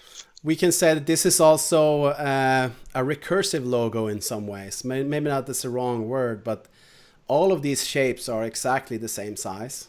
So, you know, you could take these shapes and turn them, and like they're all the same size, same shape, I should say. Not size, obviously. They have the same shape. So every single item within the logo is the same, you know, same angles and all that stuff. And we've been using this, you know, in the titles, in how we present the name, and like I think our latest iteration is this. When of course there's been a lot of discussions how this should be properly used, but what's kind of fun for us is how much this has led to, you know, something that we could never imagine when we started doing this. And that is, you know, how people have taken this art thing that we did, and, you know, they've done tattoos. Like they've put this on their bodies along with text lyrics that we made. And there's so much of it. And, you know, this never gets old. Like how people will do something with something you made. Like, I guess, you know, a tattoo in a way is a remix. It's kind of it's a tribute, but it also, you know, before you put something on your skin, it has to really mean something to you. So, and even here, like how, you know, the art evolves and people make something their own with it. Like mix it with something that matters. There was one person who made the overworld barcode thing, but they put I think it was like the birthday of their kid as the numbers in it. Yeah. Something like that. Oh, genius. It's just really cool, you know? And one of these things, like it never gets old either, because I wonder, could this be no, that's not a birthday. Oh, well, we have lots of these, and, you know, it feels very amazing to have this. And then you can, it's almost like, you know, people realized how good the logo is before we knew it. So very happy with that, for sure. Yeah. This comes back. And I would consider like something that we have to address, sort of like that art comes in many forms, and I consider lyrics to be art, and especially when someone puts it on their skin, like it becomes art in a whole different way. Yeah. Yeah, it's just amazing. You know, we even see couples doing this, you know, like you have a couple doing the tattoo together. Like, pretty cool stuff. Anyway, comes back to this simple form, and of course the meaning that we put in the music that kind of makes it matter to people. And I wonder how we can see. I guess we can move on from that, but like just let me say that having a recognizable logo is good for PR. To just be able to have a logo that someone recognizes easily, that is completely unique, I would say. Yeah, I think the thing is, like, if you think about it, a band will usually have the text in their logo. You know, Megadeth and Metallica, bands like that, obviously they have a recognizable logo. But it's also it also helps them, you know, because it already says what it is. Then you have, of course, death metal bands, and you can't see what it says anyway. But perhaps if you listen to it, you recognize the logos. But what we've done here is kind of like a tech company, maybe. You know, like we've used a form that doesn't really tell you anything about what it is, but it is instantly recognizable. Like and it doesn't mean anything else. Yeah, this has no other meaning than what we give it. And if you meet someone else who has this logo somewhere, then you two know, but no one else can figure it out unless you tell them. And this rendition of this logo, this was very early by this German guy. You know, when we'd started doing, you know, releasing our music, just, you know, on these kind of that FTP site that we talked about yesterday, how stuff came out. You get people contacted us, like the people who made our website, but this German guy, Jens Habermann, he made these logos, like 3D renditions, various kinds. So pretty early in our career, if you call it that, we had all these, like this Masquerade, we had all these 3D images that we could use for artwork. And admittedly, we probably didn't use most of them, but these could be wallpapers and other stuff. Blind Dog Pride, you know, like various incarnations of stuff. Maybe not all useful, but still, to us it was kind of cool, because this was, I guess, maybe the first fan art that we received. Like, here's someone doing something with the stuff we made, and that's pretty cool. Like, someone from another country is, you know, just remixing and doing cool stuff with it and sending it to us. Like, maybe this could be our studio. Who knows? You know. But it's just kind of cool. And that this is like from 2002, maybe some 2003, which is also when we met the Jets and Guns people, or when they contacted us. And before we had done anything for Jets and Guns, the guy who makes the art for it, František Šmélar, he started making these tune renditions of our band, and we actually used this. This was the artwork. Oh, sorry, there. For our like we printed CDs ourselves. Like, I guess we burned them, you know, and put songs in the beginning so we could, you know, sell them cheap at gigs and stuff like that, so we could send it to people. So we had this CD that had this was the background, I think, and then this was the front. So that was sort of our, I don't know, what did we call it? You know, promo. Yeah. But yeah, so like that. Again, really cool. Like, this is the art help we had, and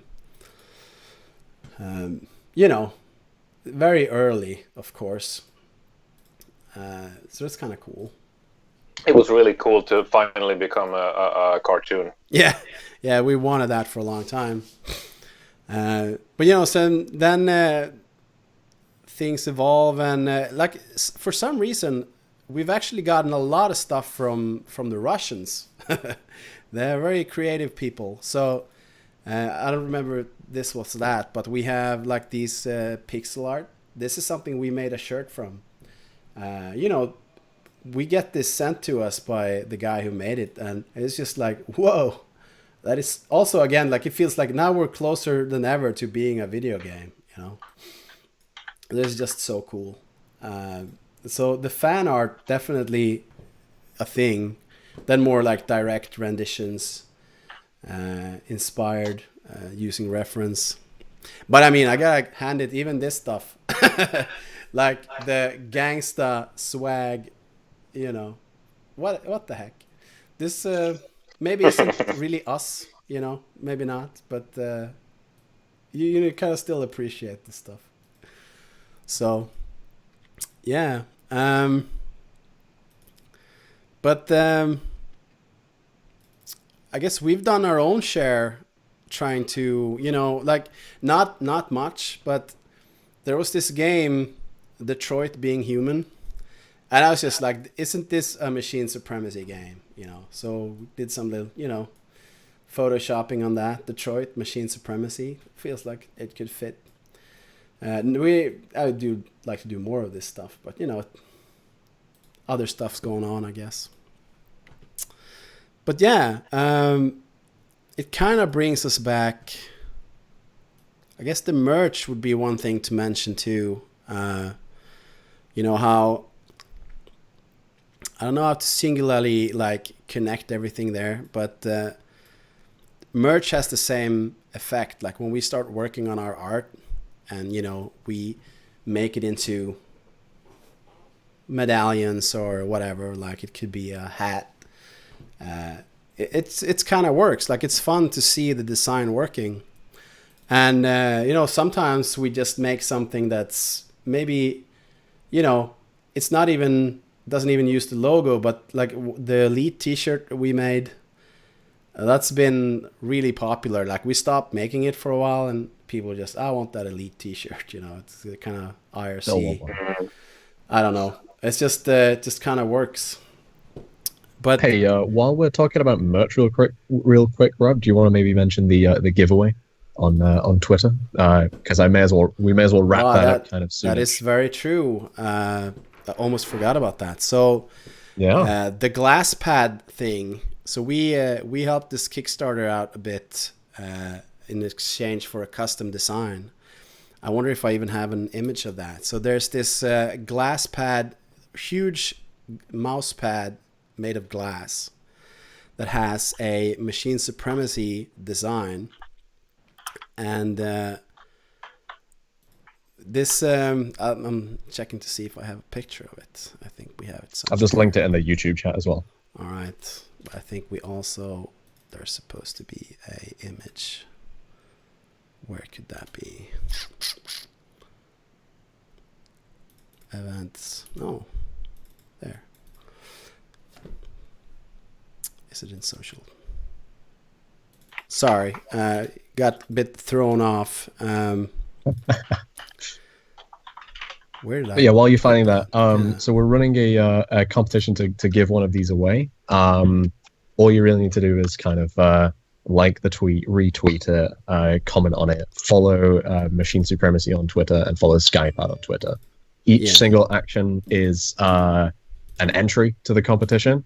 If everyone wants to go do that, spread the word, and I'll be doing the drawing of that myself, and we'll probably announce that in, I don't know, a day or so maybe. I'll get around to doing that very soon. Yeah, for sure. It's funny how I thought I was organized with the stuff, but I can't even find an image of this shit. Maybe it's live. yeah. Oh well. Anyway, it's all good. It's in the chat anyway. Yeah, it's which chat? It's in the YouTube chat and it's in the Discord chat as well. Awesome. That's awesome. Anyway, so it's a really cool mouse pad with our design on it. And we got one to give away, which it has our signatures too. So, you know, it's extra cool. It's like it's signed, but of course you had to pre-press it signed, but still, that's pretty awesome. I guess what people can do is, since those things are basically indestructible, they could bring them to a gig and have you guys sign them in real life, like over the signatures. Re-sign it. Oh, that works.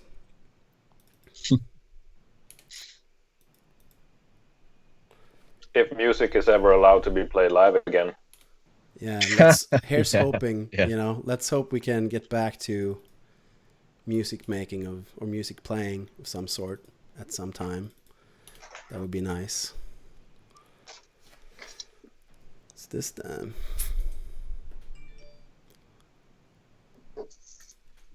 Oh, anyway. This is just messed up, man. Are we hearing Gordon's dog in the microphone? Yes, yeah, we can hear Stimpy in the background still. That's wonderful. Perfect timing. Here it is. This beautiful thing. So, yeah, you can get one for free. You don't even have to pay the postage. Just gotta, you know. But I guess this too is a remix. Like you know, again the logo comes back, and here, yeah. I mean, this is not. You're not gonna be able to buy this somewhere else. So you know, good to try to get one. Yep, completely limited edition, single run with this art on. Yeah. Made specifically for MASU-CON. Yeah, exactly. So that was a fun thing to do. Where I was gonna say, we have with merch things. Obviously, we have our own merch. The logo comes back. You know, people make their custom stuff. Sometimes it's simple, like this, but sometimes someone makes something a lot more complex. I guess you could argue. I mean, it's kind of messy, but that's what makes it cool, I'd say. Oh, there was Mika doing more than his share, selling the merch. I guess we all take turns doing that stuff. But this one had, no, it's the other way. This one had like more than one, like this on the back. And then you got this on the front. So it's pretty cool, I think. Oh, that jacket's fantastic. Yeah. I mean, and when you meet this, like, people come up to you, and I mean, this happens. We come to gigs and we can get a painting from someone. That happens, and like people have done various stuff like this, and they're all always really excited, but it doesn't match how excited we get, because it's like, whoa, what did you do? This is so cool. So yeah, I just kind of wanted to throw that in there. Like these are all products of the brand, so to speak. What happens to it when you do something, and that's also the genius of the logo. It's so easily replicated. Yeah, like except when Nikki tried to do it in the sand in Greece, that was not the same. But yeah, but so one thing that should be touched upon, I guess, is then when even we want to do something more specific, because the logo still it carries something, but it doesn't really carry a message.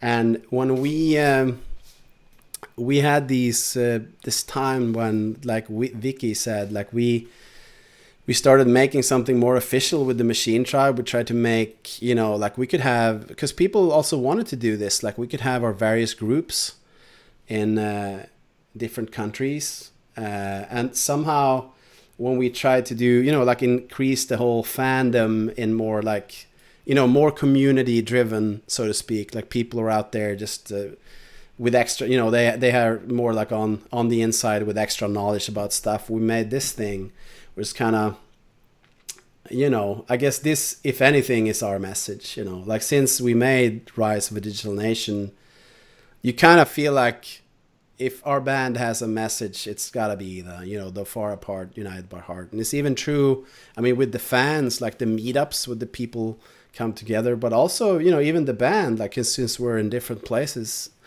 so it's sort of become our thing, like something we didn't really discuss in the guitar Q&A.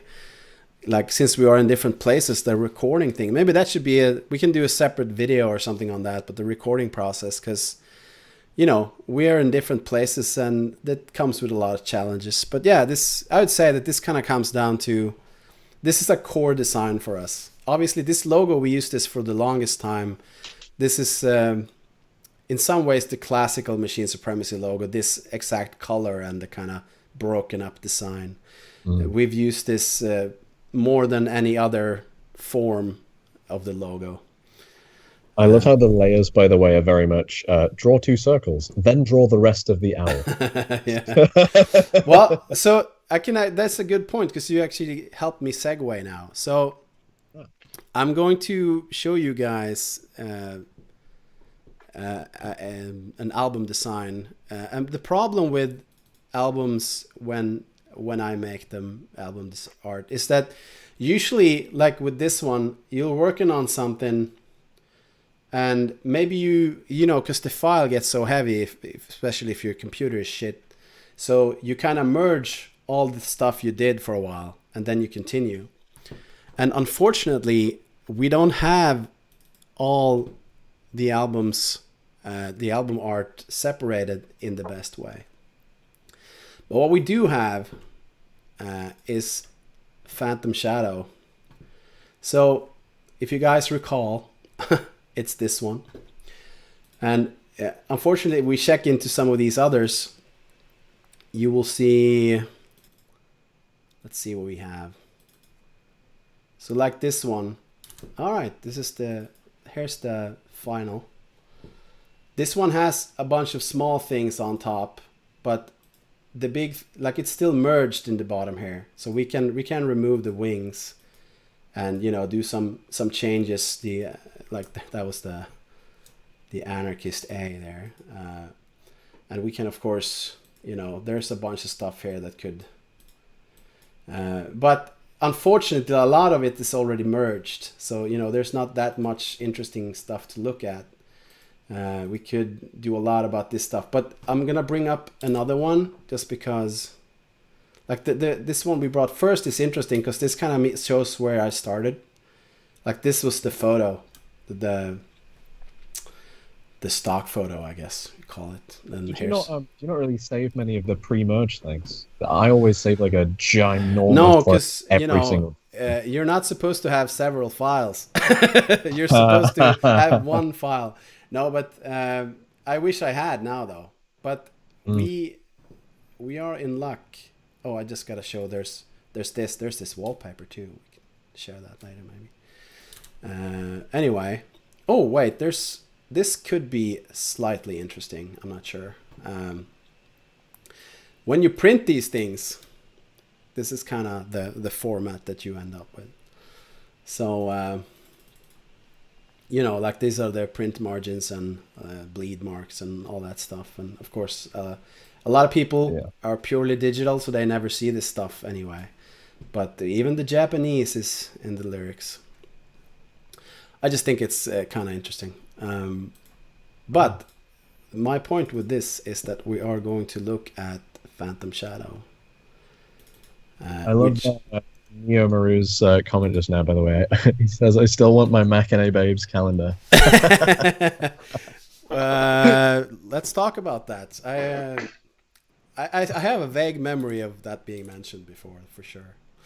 So this, like, what we have here is the album art for Phantom Shadow. And like mostly all album art, we use stock footage and photos. We edit it, and I guess I do. But this one, what's fortunate about this one, it's more complex than most of them, and the file is still intact. So let's see if we can get some more space. I guess we have more screen real estate we could make use of here. Let's do that. Sky is the main character. This is also Sky, but seen from behind, maybe. And as someone pointed out, there's a lack of diversity here, and that is true, and that's my bad. I'll do better in the future. But still, this is Jovi, or Hobnester, the one who becomes that. Here we got Pearl and Edge, or as some people say, Cell Dweller, because of the hair. This is Soren, the handler, the kind of guy the mastermind behind the thing. This is the main villain, Sarah, who later becomes Ghibli. this is Agnes, who later becomes deity.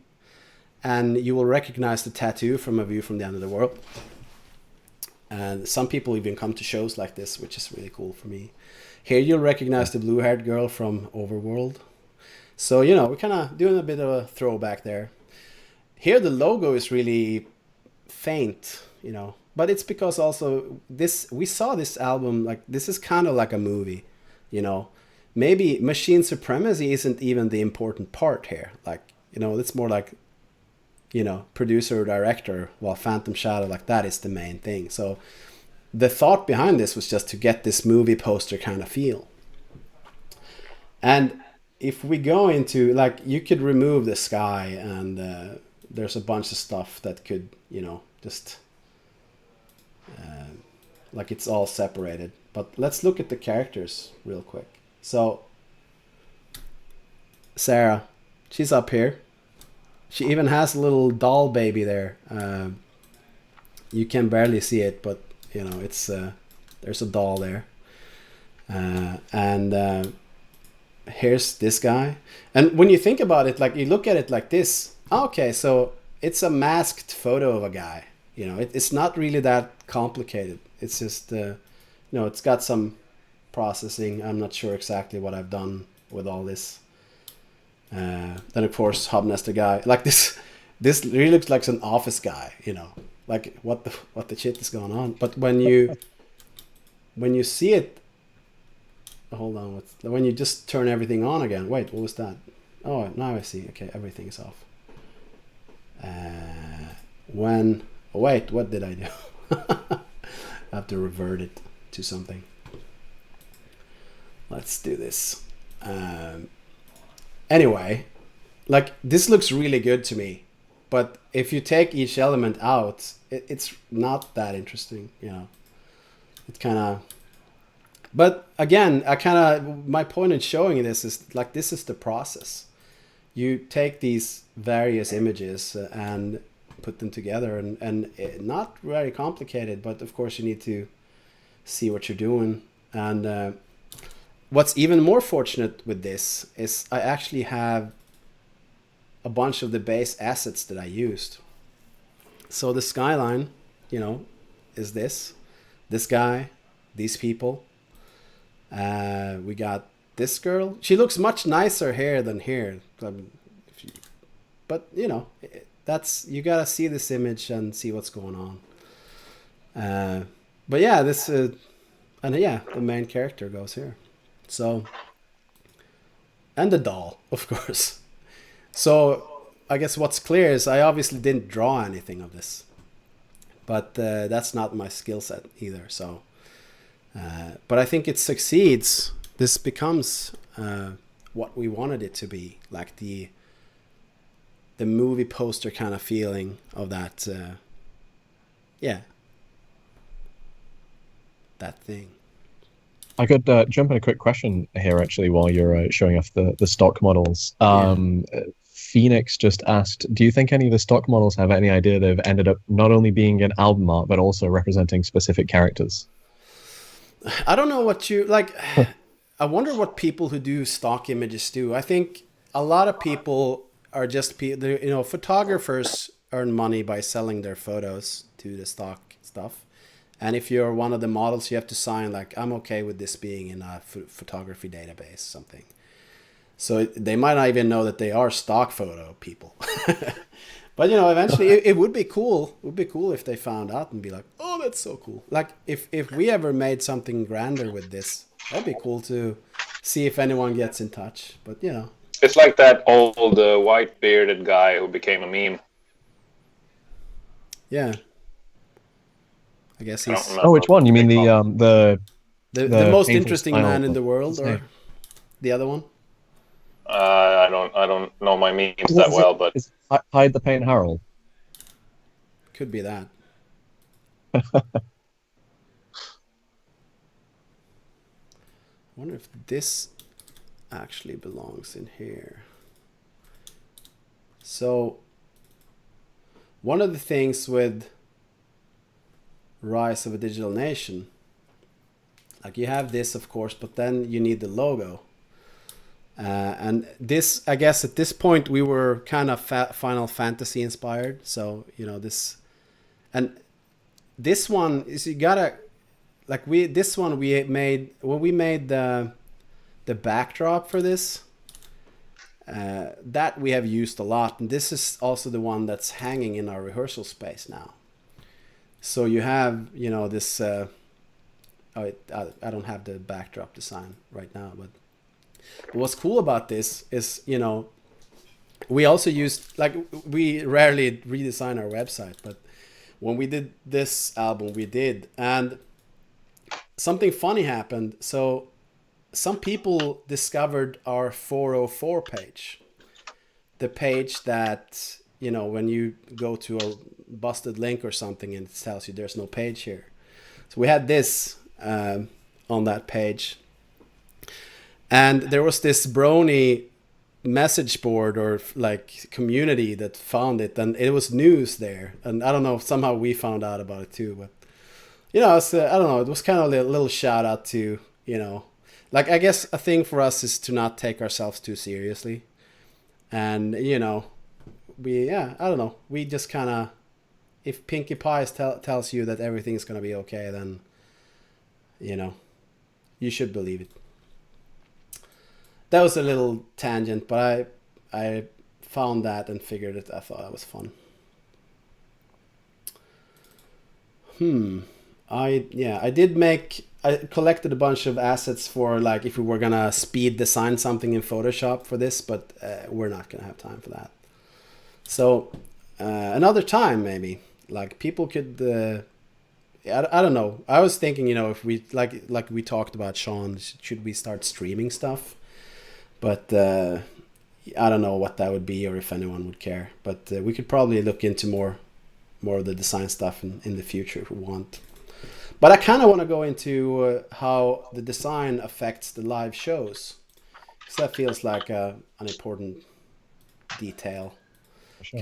But it's a quick note though. Yeah. Good to get maybe some opinions on whether people would care if you streamed on, say, Twitch or something, and what they would be interested in watching. 'Cause, I mean, we have an audience right now. May as well ask. Yeah, I guess we have a few people who are streaming now with us. So, but yeah, that's the thing. Like, we discussed that we should do this whole con on Twitch. But I think we also, as a band, we feel like I'm not sure if we could maintain a schedule or also, kind of start over on a new social network like that, especially, in a Twitch that's kind of very saturated as it is. So we decided to do this live streaming on YouTube, where we have subscribers and, people are used to finding us here. But, the point is, like it's always been, to reach out to the fans, and, maybe we're thinking about it wrong. So that definitely input is welcome there. Well, Pyro Guy 6922 is definitely into it. Thank you, Pyro Guy. That's cool. We let's see what we can do. So one of the latest iterations of our brand is this. We've looked for a lot of different designs for text and all that, but it kind of always comes back to this font, which is Eurostyle extended, and the logo behind it. Like, this kind of ends up being, this is who we are. We it doesn't have the fancy angles that some metal logos have, but it is our logo. It's our identity. And when we did this, the latest iteration of our branding, we printed up on these big. This is in one of the vlogs, actually. We open up these side walls that we call them, or it's called. And here on this concert, you can actually see, like, this was one of the concerts where we could put up the big one. We got this extra big backdrop for this, and we had the side walls. And you gotta sort of give it to us that, or I give it to, I don't know who to give it to, but like, this does so much, I think, for a live show, like to have this artwork in this way, and in that way, something simple as the logo will be everywhere. And of course, this doesn't sound very strange to anyone, I'm sure. Like, of course, logos are where things are happening. But I'm just kind of, you feel kind of proud to be able to stand in front of this epic design and perform in front of people. Like, it just feels really good. So, yeah. I was wondering, actually, since you've got the new kind of logos up and the new style and everything, there was a brief period where there was like a synthwave redesign of the logo. Can you speak to, like, did that signify any change of style or any inspiration in the music or anything like that? Or was it just jumping on the bandwagon of that kind of vibe? I think, it wasn't either. I think, like, we had, I definitely was feeling the synthwave at the time. And maybe it would influence, and you'll see, maybe it has influenced us. Who knows? Ooh, teasers. But I think the main thing was just like we didn't have anything going on. I just kind of wanted to make something, and like all the time I've been looking for, like how could you make the design cooler? Like what could we do? What's the next cool thing? And yeah, I don't know. So it doesn't signify a style change or anything, and it's not really a bandwagon thing. But I'd say, I just want to show a few more pictures, like this photo, epic photo, Tommy, when he still had hair. But again, like the artwork frames the photo, so it's this photo would have been cool on its own, but the fact that we have our graphics here, that's kind of really sells it, I'm playing in Russia. They had this big screen, so we put up the digital version of this. We even put it on our instruments, obviously, and I wonder what this could have been. Yeah, for MagFest probably. And just kind of, I don't know what to say about it except that this is how the art influences the live shows and the mood and the feel, and you can see. Even maybe on this picture, not sure if it shows it, but this concert, a lot of the lights were colored exactly like the design, which also kind of cool. Like it's guidance for the people doing it. So yeah, I don't know. It's just, to me, it's just an important detail, like that we have this, and even our bus. I don't have a picture of that now, but the one we used to have. That the Redeemer artwork was on that. This is really cool. Yeah, that was something. It cost us 2,000 euros to do, so we were like, should we do that? Yes, we should do that. Obviously. Yeah. So, yeah. But it's also it's cool for us to have this backing us up, so to speak, like the logo, to always have that logo to fall back on. And if like when stuff like this mousepad thing came up, well, the logo is perfect to have, and just seeing it, our backdrops and stuff, when the few times when we can use our big one, it feels really, really powerful to see it. It's almost like a comforting blanket behind us there. Yeah, just seeing it's and leading up to the concert, just putting it up, and it gets you amped for the show, and it does have a lot of impact for us. Yeah, for sure.